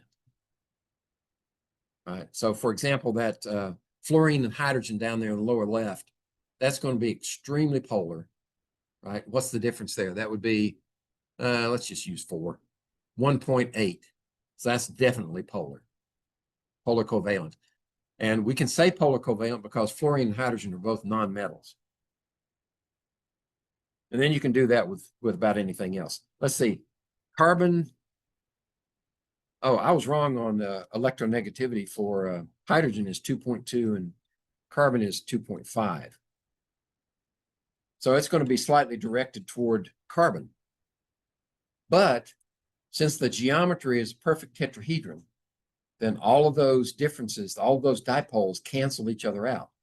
So methane is a nonpolar molecule. Same thing for carbon dioxide. You get polarity toward the oxygens, but they're equal and opposite in direction. That's a 180-degree bond. And so the carbon dioxide is also nonpolar. That's why carbon dioxide is very often used in supercritical fluid extractions. It's nonpolar, which is nice. And if you cool it and pressurize it into the supercritical region, if you remember your phase diagrams, if you make a supercritical fluid out of it, it will go through those cell walls like crap through a goose and get in there and dissolve all the metabolites and extract them from the cell without damaging them. We used to use this in our lab for secondary metabolites when they were very labile. We didn't want to disturb them. So we'd extract them with supercritical carbon dioxide. And then once it comes out at room temperature, it just vanishes and you're left with the extract right there. As opposed to a SOxylate extraction where you have refluxing methanol over and over and over again. You eventually get everything out, but some things are damaged with that heat in those conditions. Okay, so that's called the bond dipole. And when you put all those together, you can get a molecular dipole also. It's called vector addition. Does anybody have physics in here? Physical science? Okay, so you know what a vector is. It's both magnitude and direction. So if you get equal magnitude like that, the sum is 0. But if you get equal this way, like in the water molecule, the sum is this direction. And the way we used to do it mechanically was to say, if we used it in physics for statics, when you first start in physics, you got a force going this direction and you got a force going maybe this direction. So you draw one parallel line here, same length as this, one parallel line here, same as that, and that is the resultant of those two vectors. Okay, let's see. Identify the most polar bond in the molecule shown here. All right. So I think that carbon and hydrogen are too close together. Lithium should be, well, let's use actual values. Let's see. We're going to look at carbon and lithium versus carbon oxygen.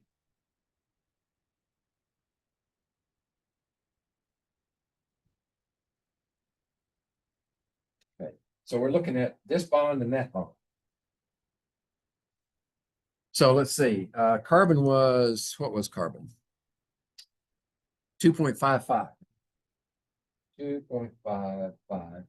Lithium is 0.98.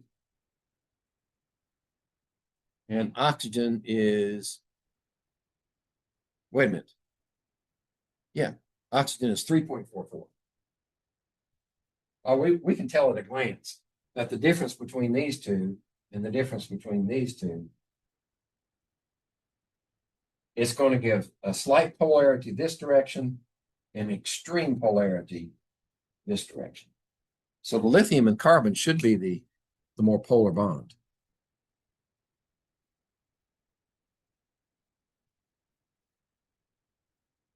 Is that what it says? Determine the relative magnitude of the bond. 1.57 versus 0.89. Yeah. Okay. So that lithium carbon bond is going to be the most. I went the wrong direction. Sorry. For the negative side, the stronger side is going to be the head. Yeah. Okay. Let's see. These are representations of the electrostatic potential map. And the red designates a higher concentration of electrons, and the blue is the lower concentration. So that would be the positive That little delta means slight charge. And one way of putting it is there's polar, there's nonpolar, and then there's nonpolar. Perfectly nonpolar would be methane. You don't see any accumulation of electron density there of any significance. But when you look at another nonpolar molecule like carbon dioxide, you see a significant accumulation of electron density out there on the ends of the oxygens. So the overall polarity might be 0, but you still have that concentration of electron density out there on the ends. And that makes it amenable to possible reaction when you have oxygens stuck out there like that. So nonpolar molecules may still be reactive because of that imbalance of electrons. Okay, ionic bonds, right? There's our sodium and chlorine on the right, forms the perfect cube. Let's see. You can form ionic bonds between polyatomic ions, either two polyatomics or individual atomic ions, which doesn't fit, does it? Atomic ions. Okay. We'll let it go. For instance, the example here is say sodium and hydroxyl. Hydroxyl is a polyatomic ion. Now, polyatomic ions are collections of covalently bound atoms that happen to have a charge. And that charge is distributed over the entire polyatomic. It's not localized at all. Well, I can't say it's not localized. It's attributed to the whole polyatomic. Let's say, put it that way. Because we've just said that you can get uneven distributions even in polyatomic ions. So when we draw sodium hydroxide, we're going to put the partial negative end, the oxygen end, closer to the sodium. But you can get ionic compounds formed from these covalently bound polyatomic ions and any other ions. You could do, example, ammonium is a polyatomic and nitrate is a polyatomic. And every farmer knows ammonium nitrate, right? You side dress your corn with it. And it's probably a little expensive now, and it's under tight government control, right? Because all you need is a barrel full of ammonium nitrate and 6% fuel oil and a blasting cap, and you got yourself a nice big bomb. So the federal government watches that closely.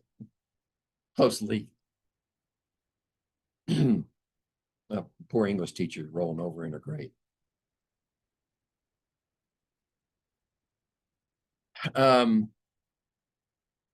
So how do we determine the charge of an atom?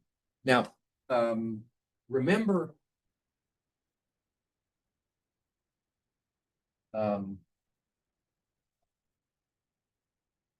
try to remember when the discussion was electrochemistry. We had a way that we needed to track or bookkeep the movement of electrons for electrochemistry. And we used, and now it's going right out of my head.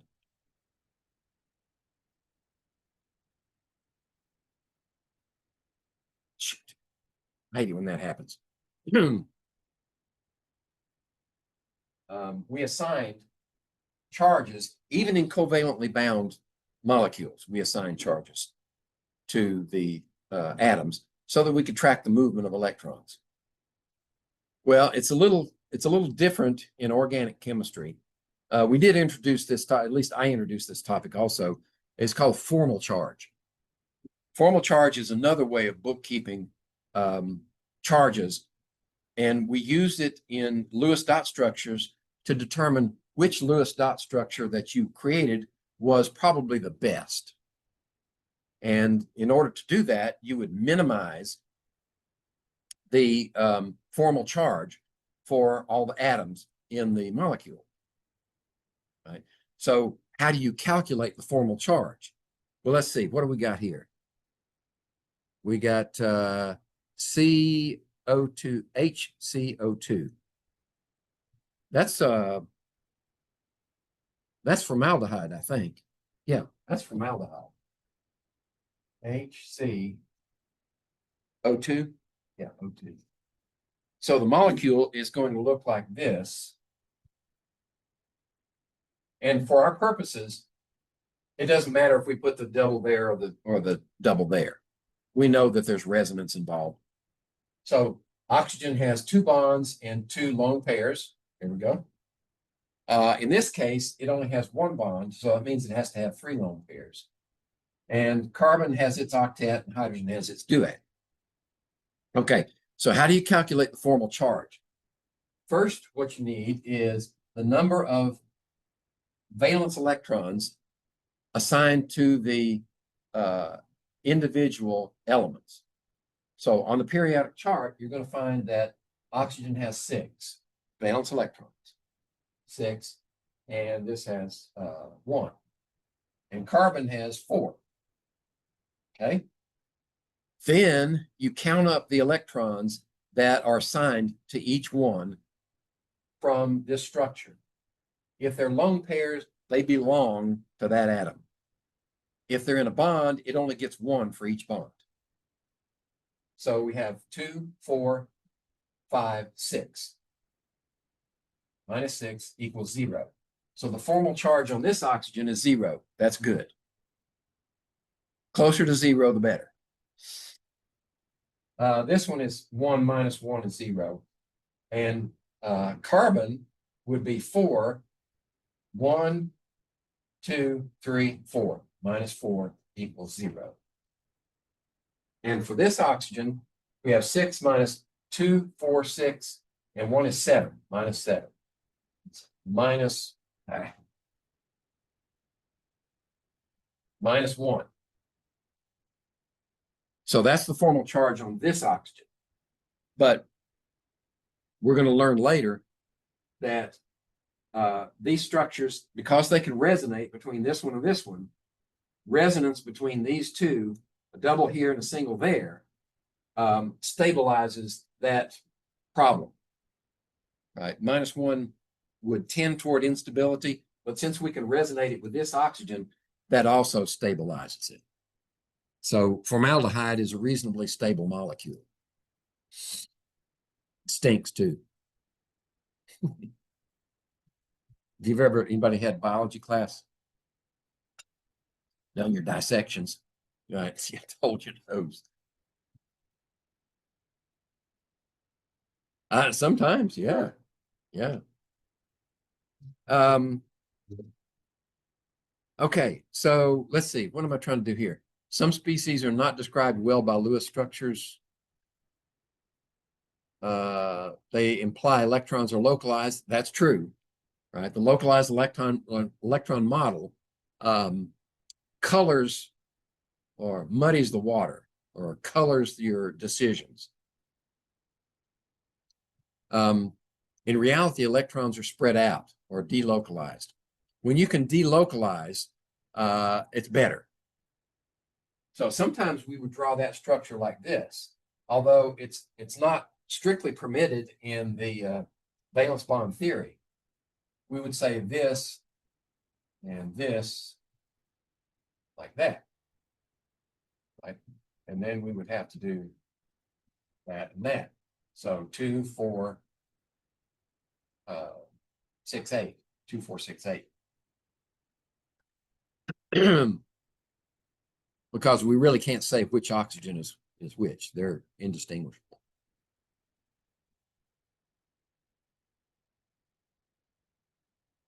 Okay, these are resonance structures, and resonance is going to play a major role in trying to determine the outcome of organic reactions.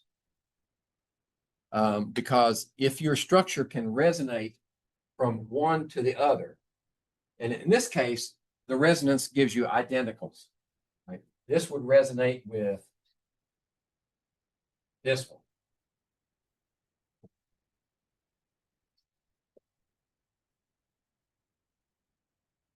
Like that.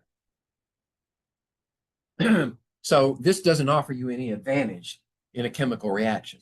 In other words, if the reaction were going to take place on that oxygen or this oxygen, can't tell the difference. I mean, there's no difference.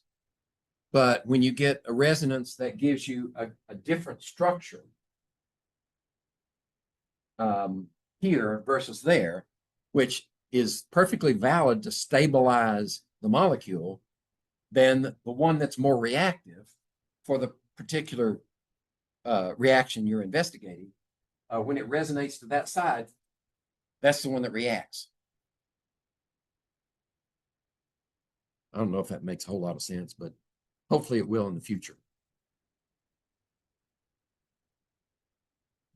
Okay, what happens when you resonate a duck and an otter? You get a platypus.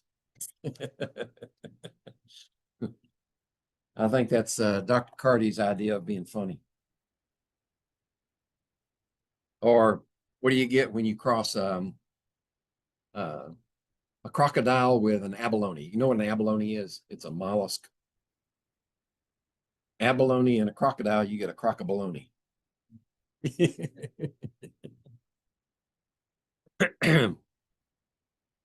Okay.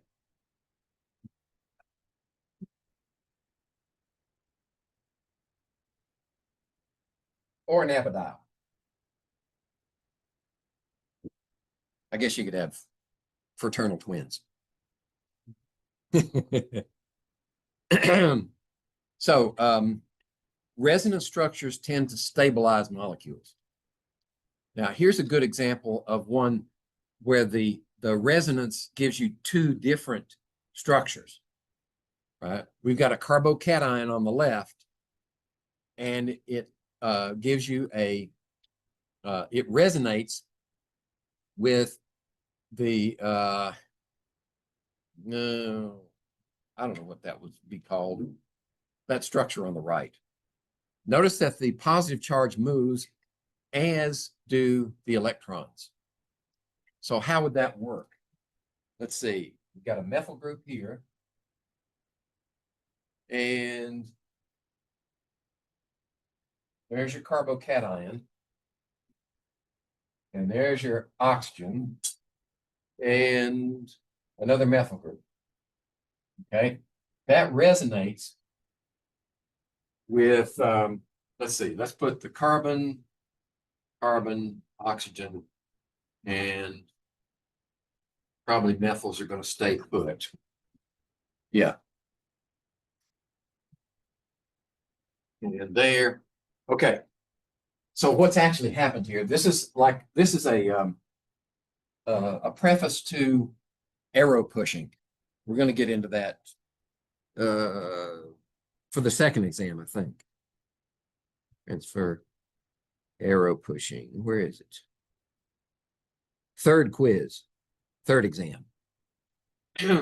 It's a useful tool for determining where reactions occur and how they occur. So in this case, what we would do is we would take these two here, make a bond there, and that would cause this to become deficient here and move the positive charge there and give us an octet for that carbon. So now we have an octet for the carbon, but we're deficient.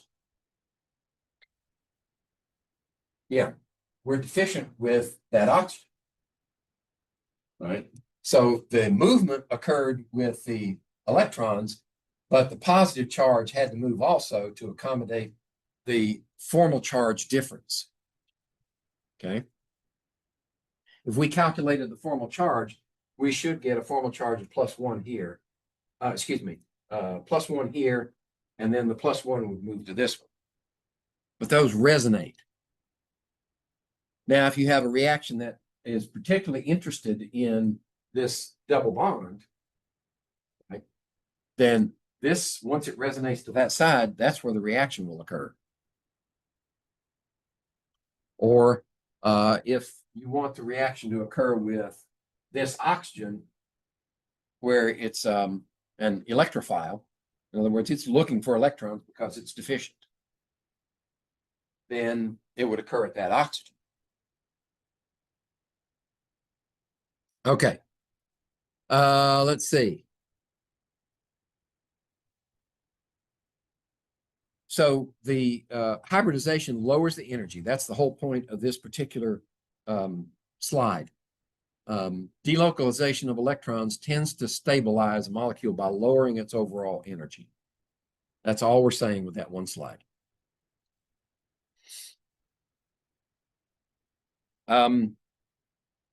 This is a structure for benzene. If we have, and by the way, when we draw, at this point, we're putting all the carbons and hydrogens in there, just so that there's no confusion. But we're going to learn to draw organic structures with rules that say you don't have to draw the carbons. All you have to do is connect two lines. And if there's nothing there, it's assumed to be a carbon. So we would draw it like that, and that. That would give us 6 carbons, right? Well, we know in this case that we've got a double bond there, and there, which means that this carbon has 3 bonds to it. So the other bond is assumed, if we don't write anything else in, it's assumed to be hydrogen. So we've got a hydrogen there, and there. Okay, this could just as easily be written like that and put the double bonds that way. So you would just rotate them around one side and you would get a resonance structure. Those are the only 2 resonance structures that are available for benzene. It stabilizes the molecule.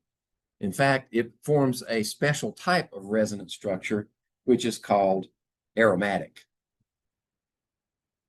And aromatics are extremely stable.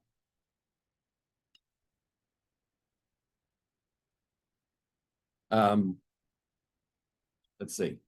My last degree was in agronomy, crops and soils. And I had a soil microbiologist that was explaining to us how organic materials, like a fallen tree, gradually decomposes in nature. And the first things to go, well, you have the physical attack, you know, from insects and other, well, let's see, we had a stump in our backyard and a pileated woodpecker came along. It's the only one I've ever seen in my life. These guys are that big and they have this red crest. And we heard him hammering on that stump in our backyard. And he tore it to pieces, getting at the insects inside. But there's the physical degradation, and then there's the chemical degradation. And the chemical degradation starts with side groups. The side groups all around these molecules. You've got cellulose and you've got lignins primarily, and some other small molecules. And the degradation starts with the easiest to break bonds. And those are the side groups. And then once you get, then you get to the cyclic parts of the molecule that are not aromatic, and it breaks those apart. The last things to go are the aromatics because they are the most stable, and it takes a special enzyme suite to break them apart. Okay.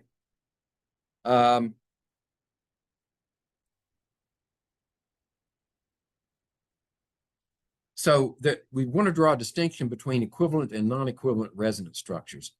These are equivalent resonance structures. And the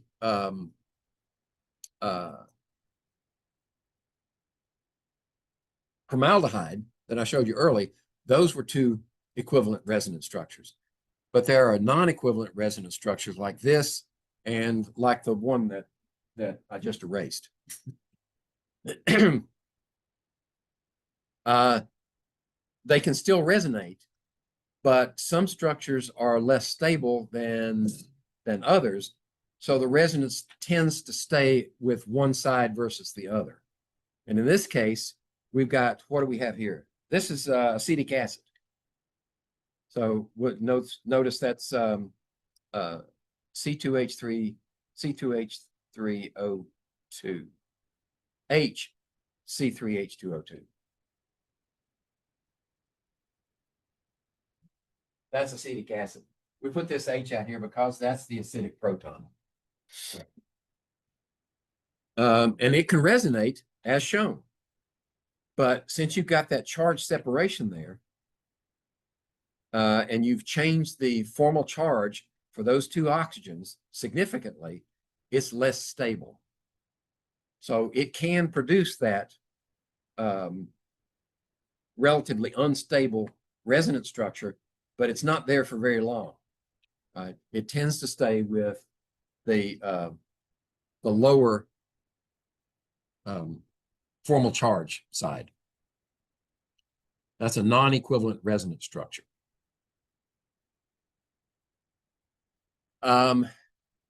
So how do we draw resonance structures? Well, we're starting to introduce these curved arrows. We call it arrow pushing.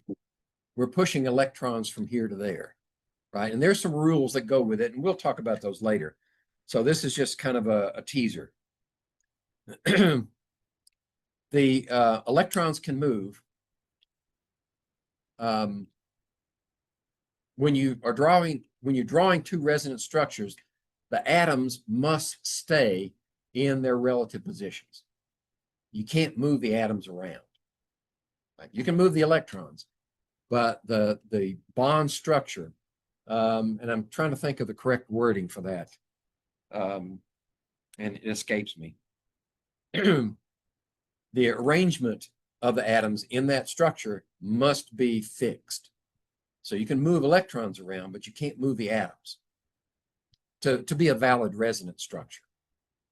So in this case, for the ion on the left, which we looked at a little earlier, right? HCO2 minus. We can move a pair of electrons over and form a bond with that carbon and the oxygen. But what that does, if you leave it that way, now you've exceeded the octet for carbon. And carbon can't do that. It doesn't have d orbitals available. So the two electrons from the double bond above it have to move to the oxygen.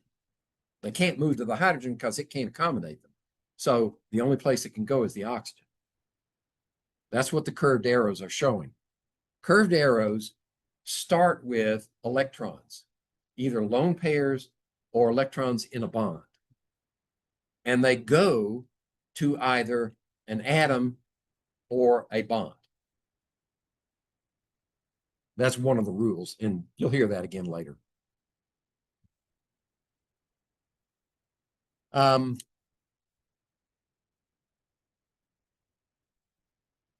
Okay, what are features of a valid resonance structure?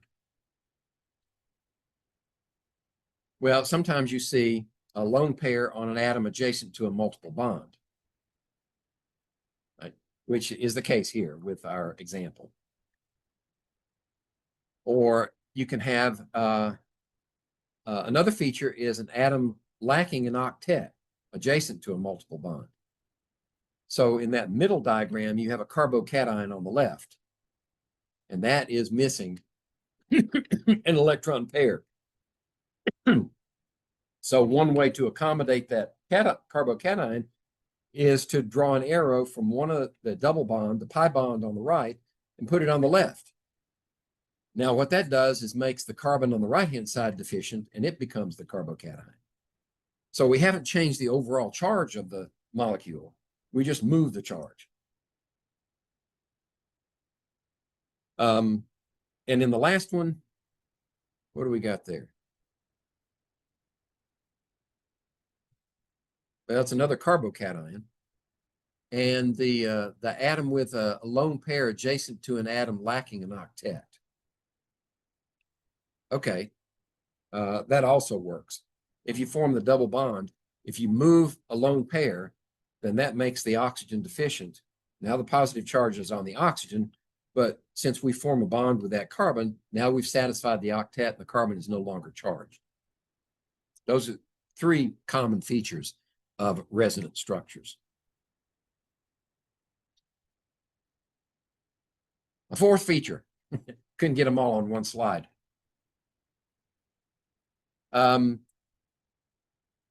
If you have polar bonds, electrons from one of the bonds can move to the more electronegative atom, which is what's happening here with that formaldehyde. You're moving a set of pi electrons over to the oxygen, and now the oxygen exceeds its octet. Excuse me.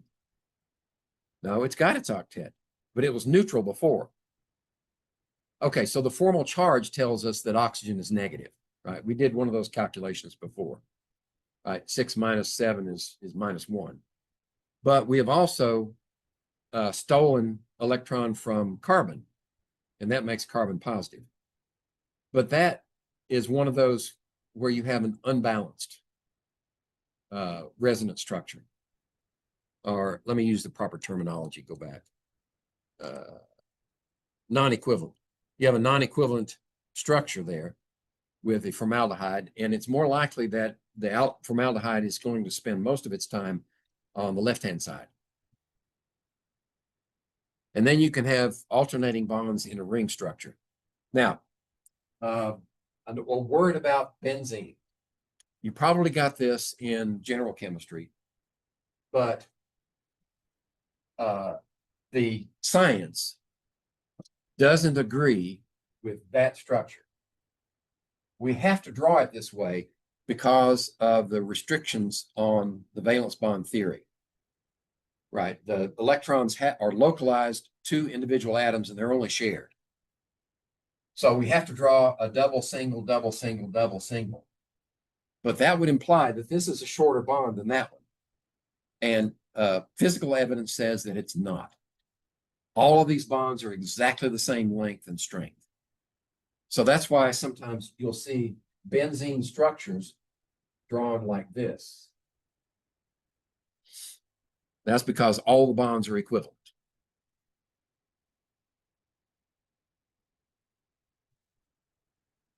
Okay. Now, what if we get a chain of carbons where you have double, single, right? And at one end, you've got a carboanion, right? You can move an electron pair to make a double bond, and it does the same thing to the adjacent carbon that makes it exceed its octet. So you have to take a double pair and move it from there to the next carbon. Well, what that does is it causes a problem with series of carbons down the chain until you get to the end. And once you get to the end, then now, let's see. Yeah, now you've got a methyl group on the end and you've got a carboanion in the second carbon from the end. So we started with a carboanion on the far left, and it didn't quite make it to the all the way to the right. It stops when you've got a situation that satisfies the octet, and if we had moved it all the way to the end, then we would have had a problem with our with the last carbon in the chain. Okay, we're going to start getting into nomenclature now. It has to do with shorthand notation, right? So this example is propane. Let's take something different like butane. All right, this is known as a hydrocarbon. Hydrocarbons have hydrogen and carbon only. So when you crank up your car's engine, the principal component of that mixture of gasoline in your tank is primarily octane. So that means it has 8 carbons, but it only has hydrogens. It's a hydrocarbon. So each one of these is like that. And you'll notice that all the carbons have 4 bonds. And if we calculate their formal charge, they're all 0, right? 4 minus 1, 2, 3, 4. 4 minus 4 is 0. All of them have zeros. Well, the shorthand notation writes, you take this carbon separate like that. That's a CH3. And then you take this carbon separate. That's a CH2. Same CH2. And then the N is CH3. So what we're saying is this shorthand notation doesn't bond this hydrogen with that carbon, right? When you have hydrogens in here like that, these carbons are bound together, and the hydrogens are put in there as belonging to that carbon. So these 3 hydrogens came from that carbon, these 2 came from that carbon, but the connection is between the carbons.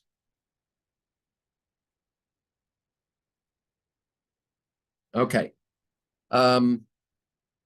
So what do we do with these lone pairs?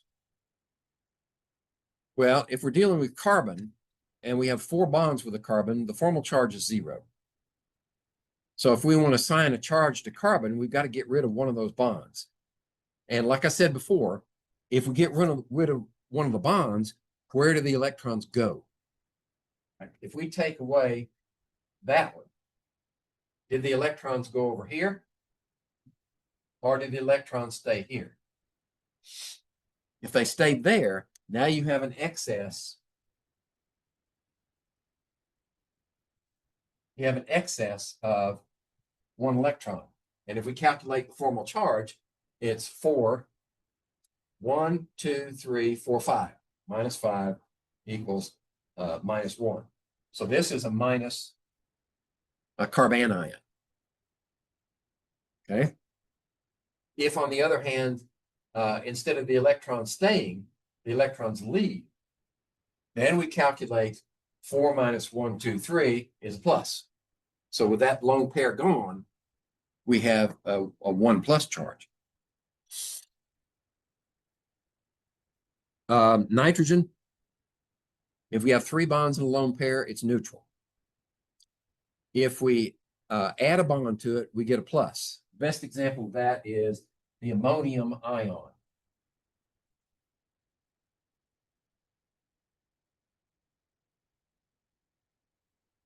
The ammonium polyatomic ion. So nitrogen has 5, right? We have 1, 2, 3, 4. Minus 4 equals plus 1. So that explains why nitrogen with 4 bonds has a plus charge. If we take away one of those bonds and we leave the electrons behind, which is typical, then we end up with maybe something like that. And 2 lone pairs and a minus charge. Okay, because it's 5 minus 1, 2, 3, 4, 5, 6. 5 minus 6 is minus 1. So calculating formal charge, if you have to stop and do that, it will give you the right answer. But if you learn these rules, then you can do it quickly. And halogens, if you have 1 bond to the halogen, it's going to be a formal charge of 0. If you have 2 bonds to the halogen, it's going to be a plus 1. And if you have no bonds, it's going to be a minus. That's pretty easy, right? Because we know if we say sodium and chloride, chloride's going to be like that. We know it's minus. Sodium's going to be nothing, and it's like that.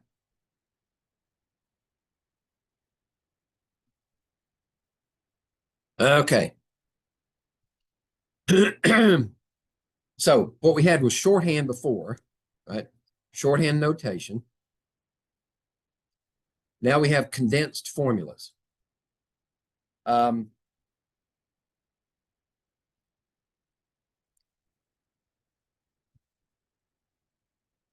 They allow us to include ions and other things as part of the text.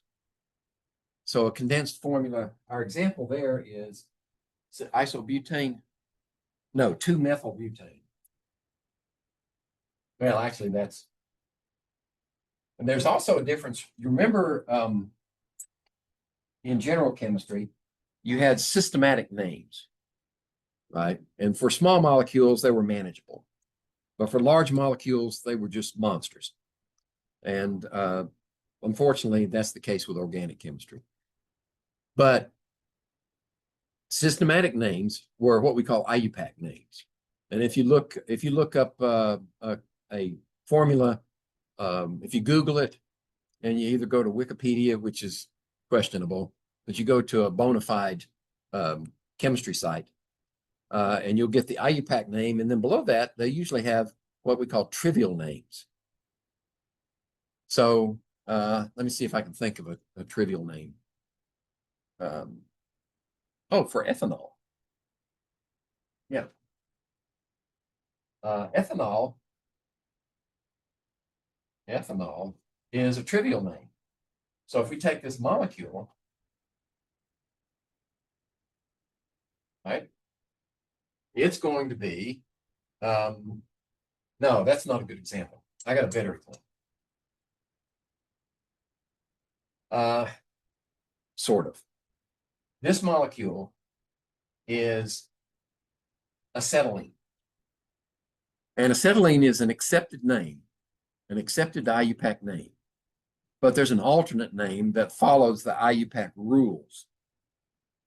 Okay. So this may be acetylene that's acceptable, but an alternate IUPAC name would be ethine, because it's based upon ethane, 2 carbons, with a triple bond. That's what that means. Now you can also show branching. So in this 2-methylbutane, the branch occurs on the 2nd carbon from the left. See, if you look at the structure and you go from the left, count 1, 2, then before you get to the 3rd carbon, you've got a branch off there. And that branch is a methyl group, CH3. So how do you draw the branched methyls? You put them in parentheses. So CH3, the first CH3 is bound to the next carbon, but that carbon has a branch of a CH3. So you put it in parentheses. And then the carbon that we skipped over now is connected to the CH2, which is connected to the CH3. So that's how you put branches. You put branches in there with parentheses. The second one. Oh, that's a good one. Acetic acid is sort of grandfathered in, right? Because we know that the acetate polyatomic ion is C3H2O2 minus. Add a hydrogen, put it in water, and you got an acid. Well, if we base it upon ethanol, its derivation is from ethanol, then we say ethanoic acid. Okay, both are acceptable.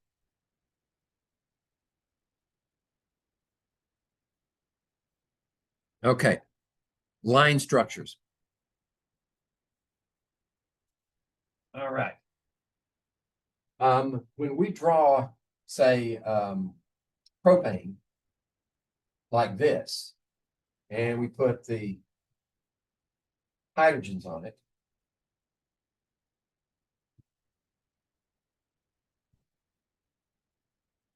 that's not quite accurate. Line structures for these molecules, this is, we've taken the molecule and we've squashed it flat on the board. Okay, it's actually in 3 dimensions.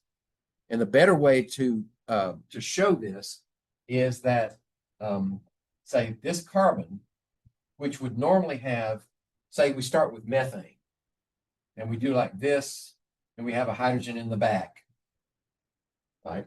And hydrogen's everywhere else. Well, if we take away that hydrogen and put a carbon there, the carbon's going to be down here, not straight sideways. Okay? So that's why you see the zigzag notation. That's what that bottom one on the left is. The zigzag notation takes that into account. So, and the same rule applies for when you connect carbons, you don't have to write the carbon in. You just have a, like that.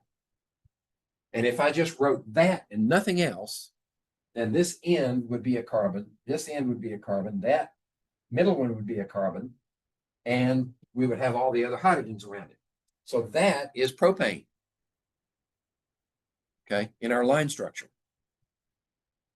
Now, when you get double bonds and triple bonds, you can't have kinks.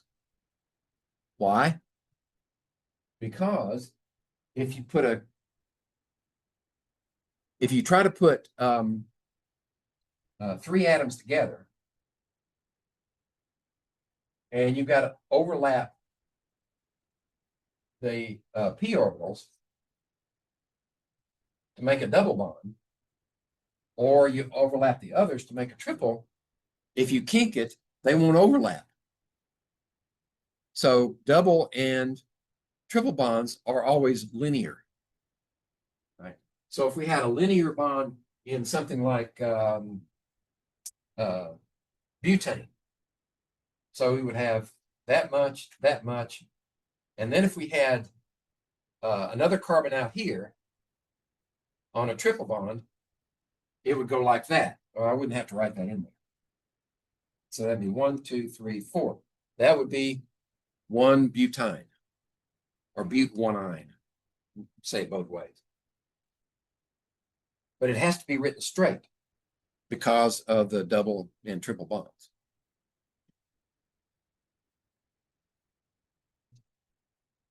Yeah, if you need to get up, that's fine. Yeah, no problem. Let's see, 11:30. Now I've still got Chapter A to get to, don't I? This is my modus operandi. Talk too much.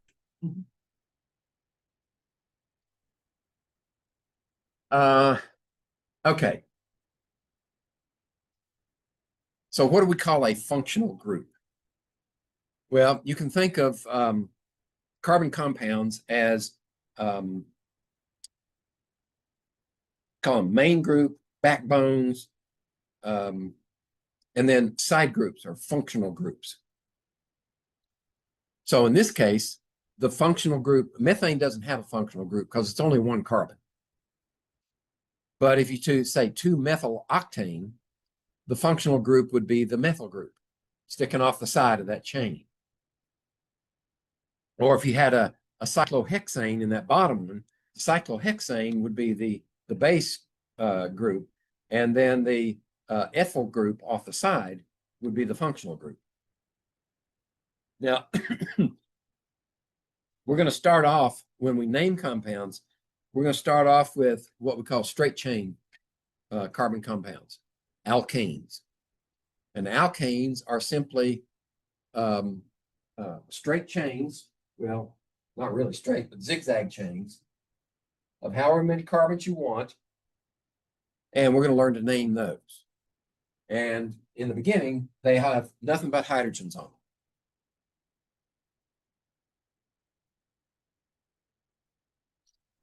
Okay. Now, functional groups can be not just side groups, but they can give function to the molecule that it wouldn't normally have if it were only a single bonds. So double bond, in that first example, the double bond is considered a functional group because it is reactive, right? And that's part of an alkene. So anytime you have a double bond, the ending is ENE, not ANE. YNE we looked at already. says triple bond. Aromatics are going to have that benzene ring. Actually, aromatics don't have to be benzene rings. We're going to learn that later, much later. But the most common form is a benzene ring. Halides, right? Fluorine, chlorine, bromine, iodine as side groups. They have to be side groups because why? Only one bond each. They have to be a side group. So we designate those with an X. If you don't want to say what it is, then we just put an X in there for the halogen. Alcohols are a side group, OHs, right? So any carbon with an OH on the end or anywhere in the middle is a functional group, alcohol. Phenol is an alcohol where the hydroxyl group is on that aromatic ring. So everybody knows about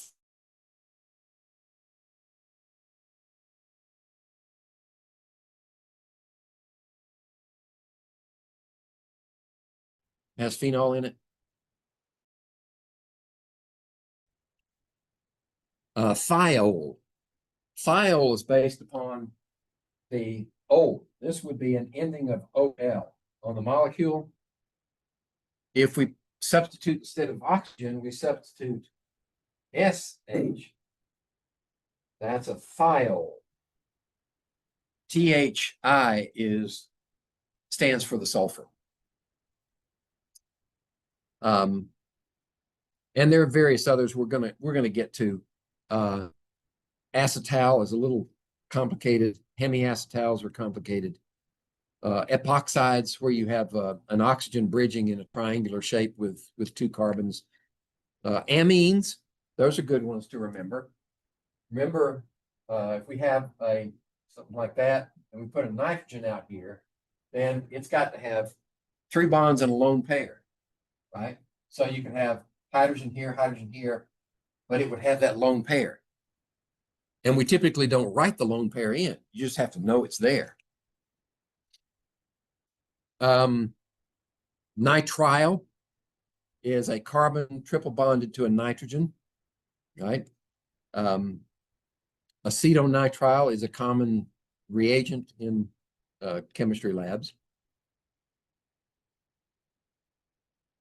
Let's see. Ketones, right? Everybody's used, let's see, I don't know. Y'all paint your fingernails? How do you get that stuff off? Nail polish remover? Have you ever smelled it? That's acetone. That's a ketone.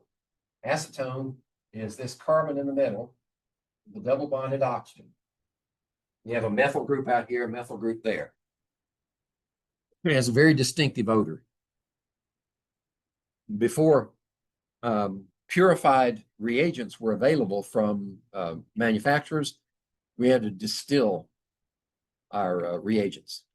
I distilled nitric acid once, and I had gloves on, right? And I had coverings all over.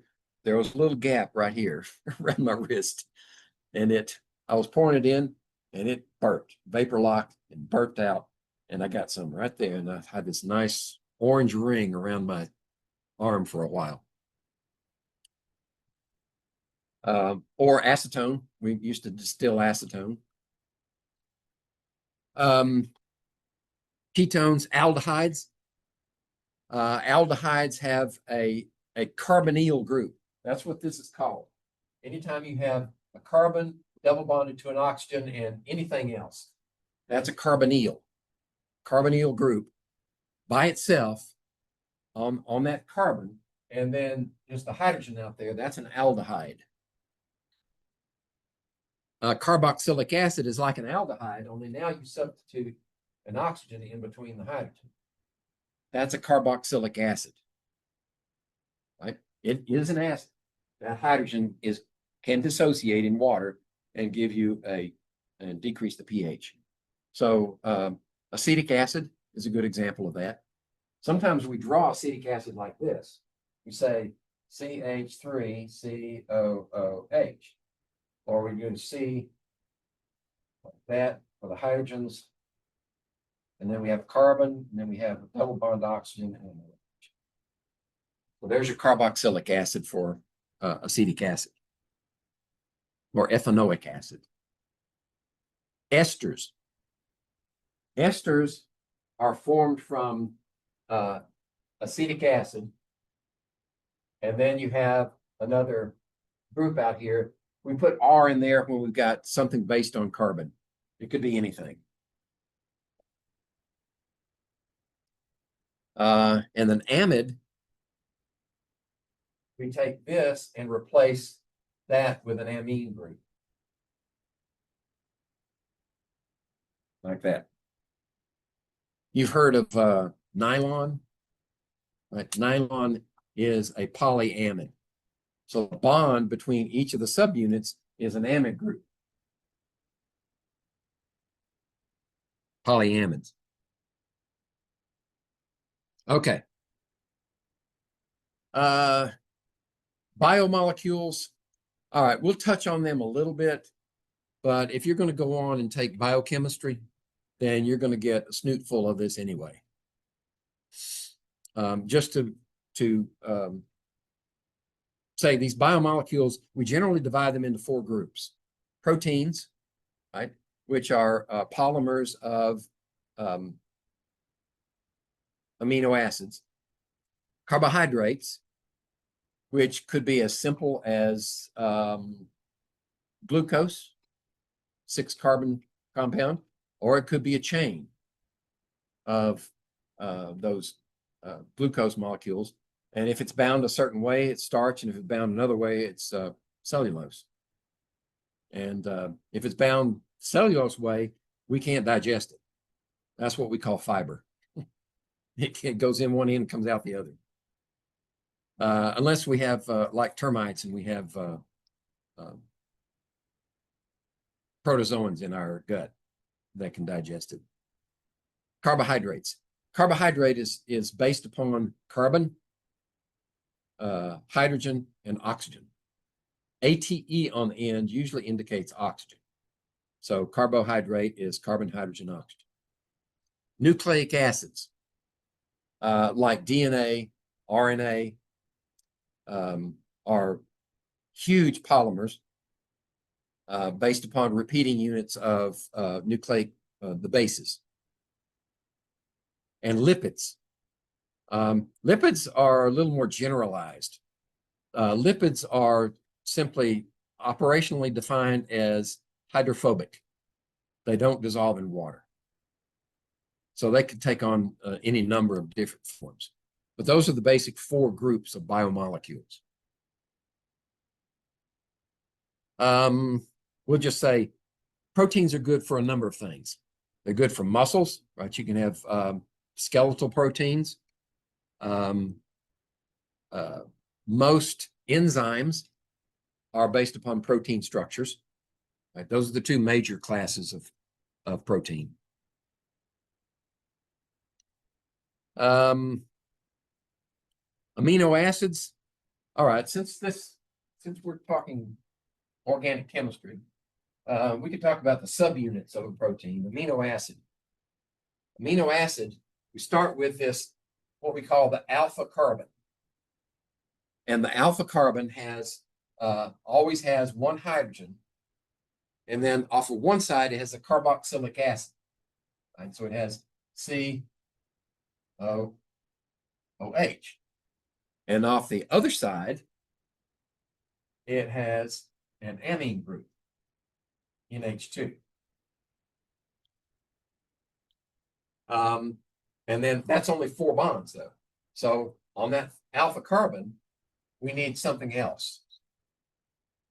And that's where we get the various amino acids, like alanine.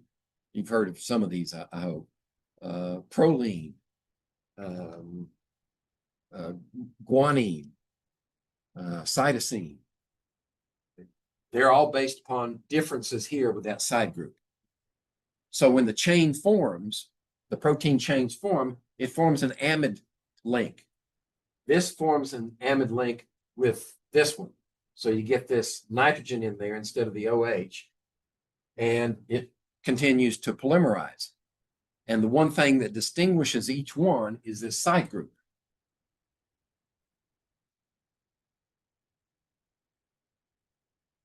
So they're roughly, I think, 20 amino acids that we have that we use for building stuff. And a few of them, what, maybe 13 or so are, I can't remember, are essential. How many? 10. Thank you. 10 are essential, right? Which means we can't make them. We have to get them in our diet. So what was the movie? Jurassic Park. He said, we got this problem solved. We just make them deficient in lysine, and we give it to them in their diet. And if we want to control them, we just take it out of their diet and they die. Nope. They found another way. Or as what was the chaotician? Jeff Goldblum played the part. He said, nature finds a way. Okay. Oh, here it is on this page. 20 naturally occurring amino acids, and those shows the different side groups, right? You don't have to learn all those for this class, right? If you take biochemistry, you'll memorize those later. Let's see. Some of them, well, as far as chemical reactions go, if we have to do reactions where amino acids are involved, it's important to know whether it's an acidic amino acid, a basic amino acid, if it is polar in any way, or if it's non-polar. What do those side groups mean? Because that's where the reaction is probably going to occur.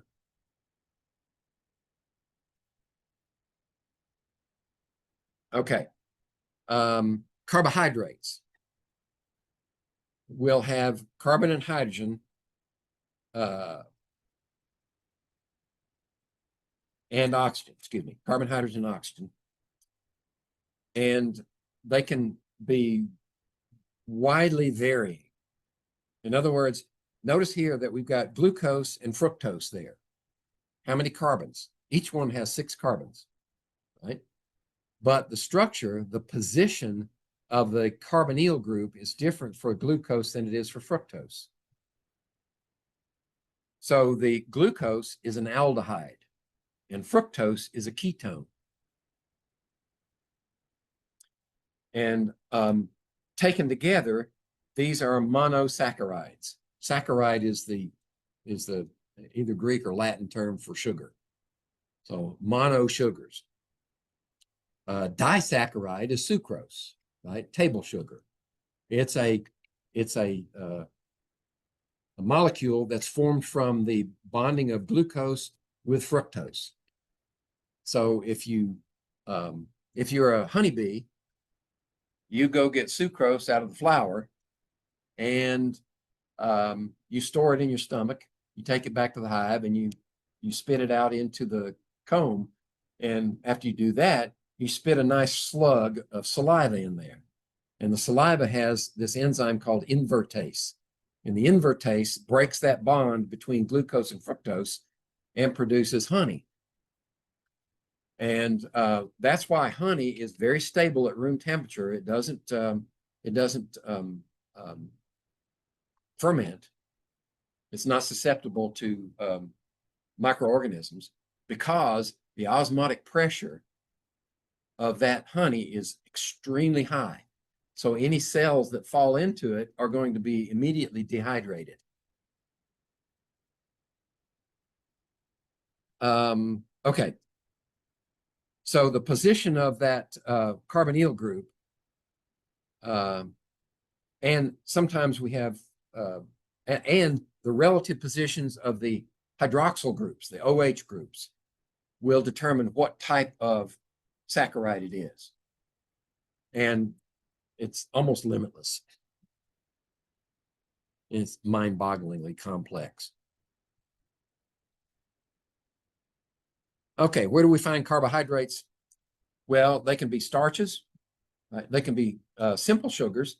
They can be starches, polymers that where we store glucose in that form.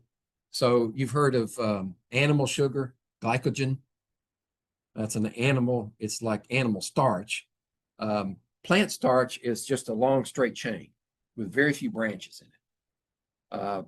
Glycogen is highly branched, and that's what we store in our livers primarily to store glucose for times when we need it.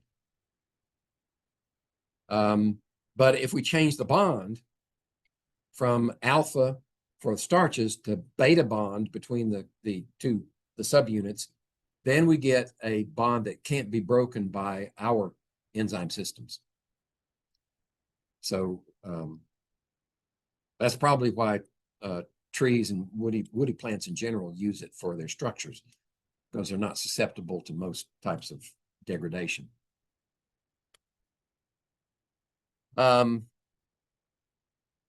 So carbohydrates are either energy transfer forms or structural forms.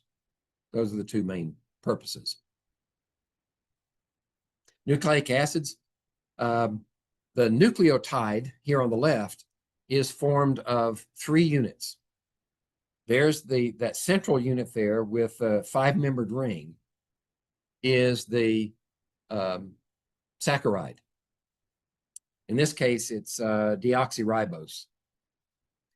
And then on the left-hand side is the phosphate group that's attached to it. And on the right-hand side is the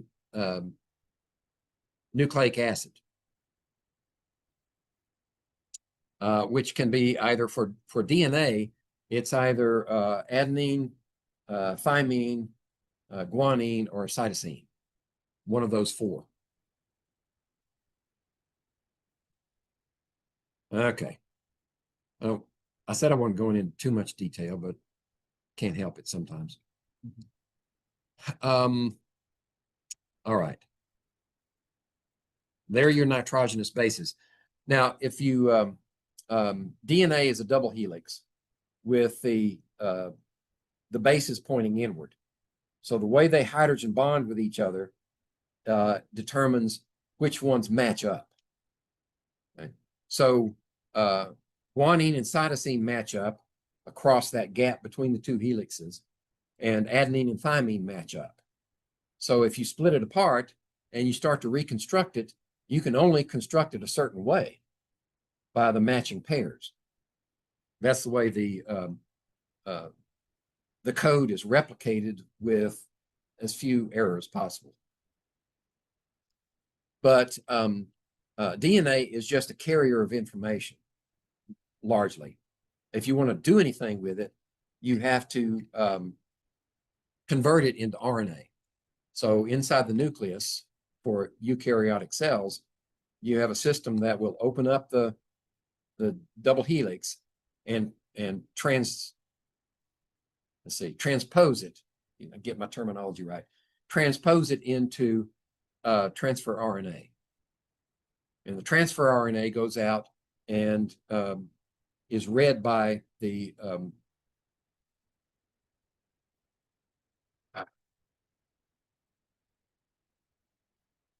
I've forgotten my terms. It's a nice little device. You remember what it's called? It starts with an R. I almost had it. Yeah, the one that translates the transfer RNA into proteins.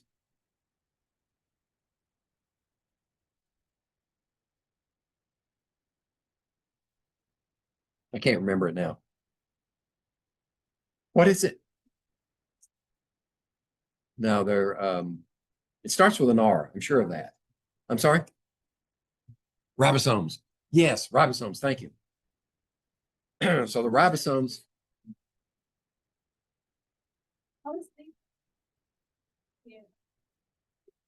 Then you have the amino acids are attached to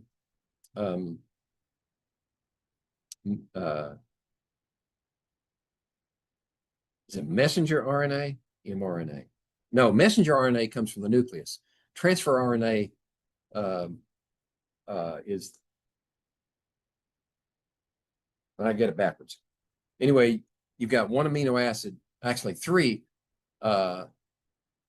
nucleic acids together attached to this one amino acid, and that's how it's read in groups of threes. Okay, and then they're linked together that way. Okay. God, it's been a while. Okay, so that's chapter 1.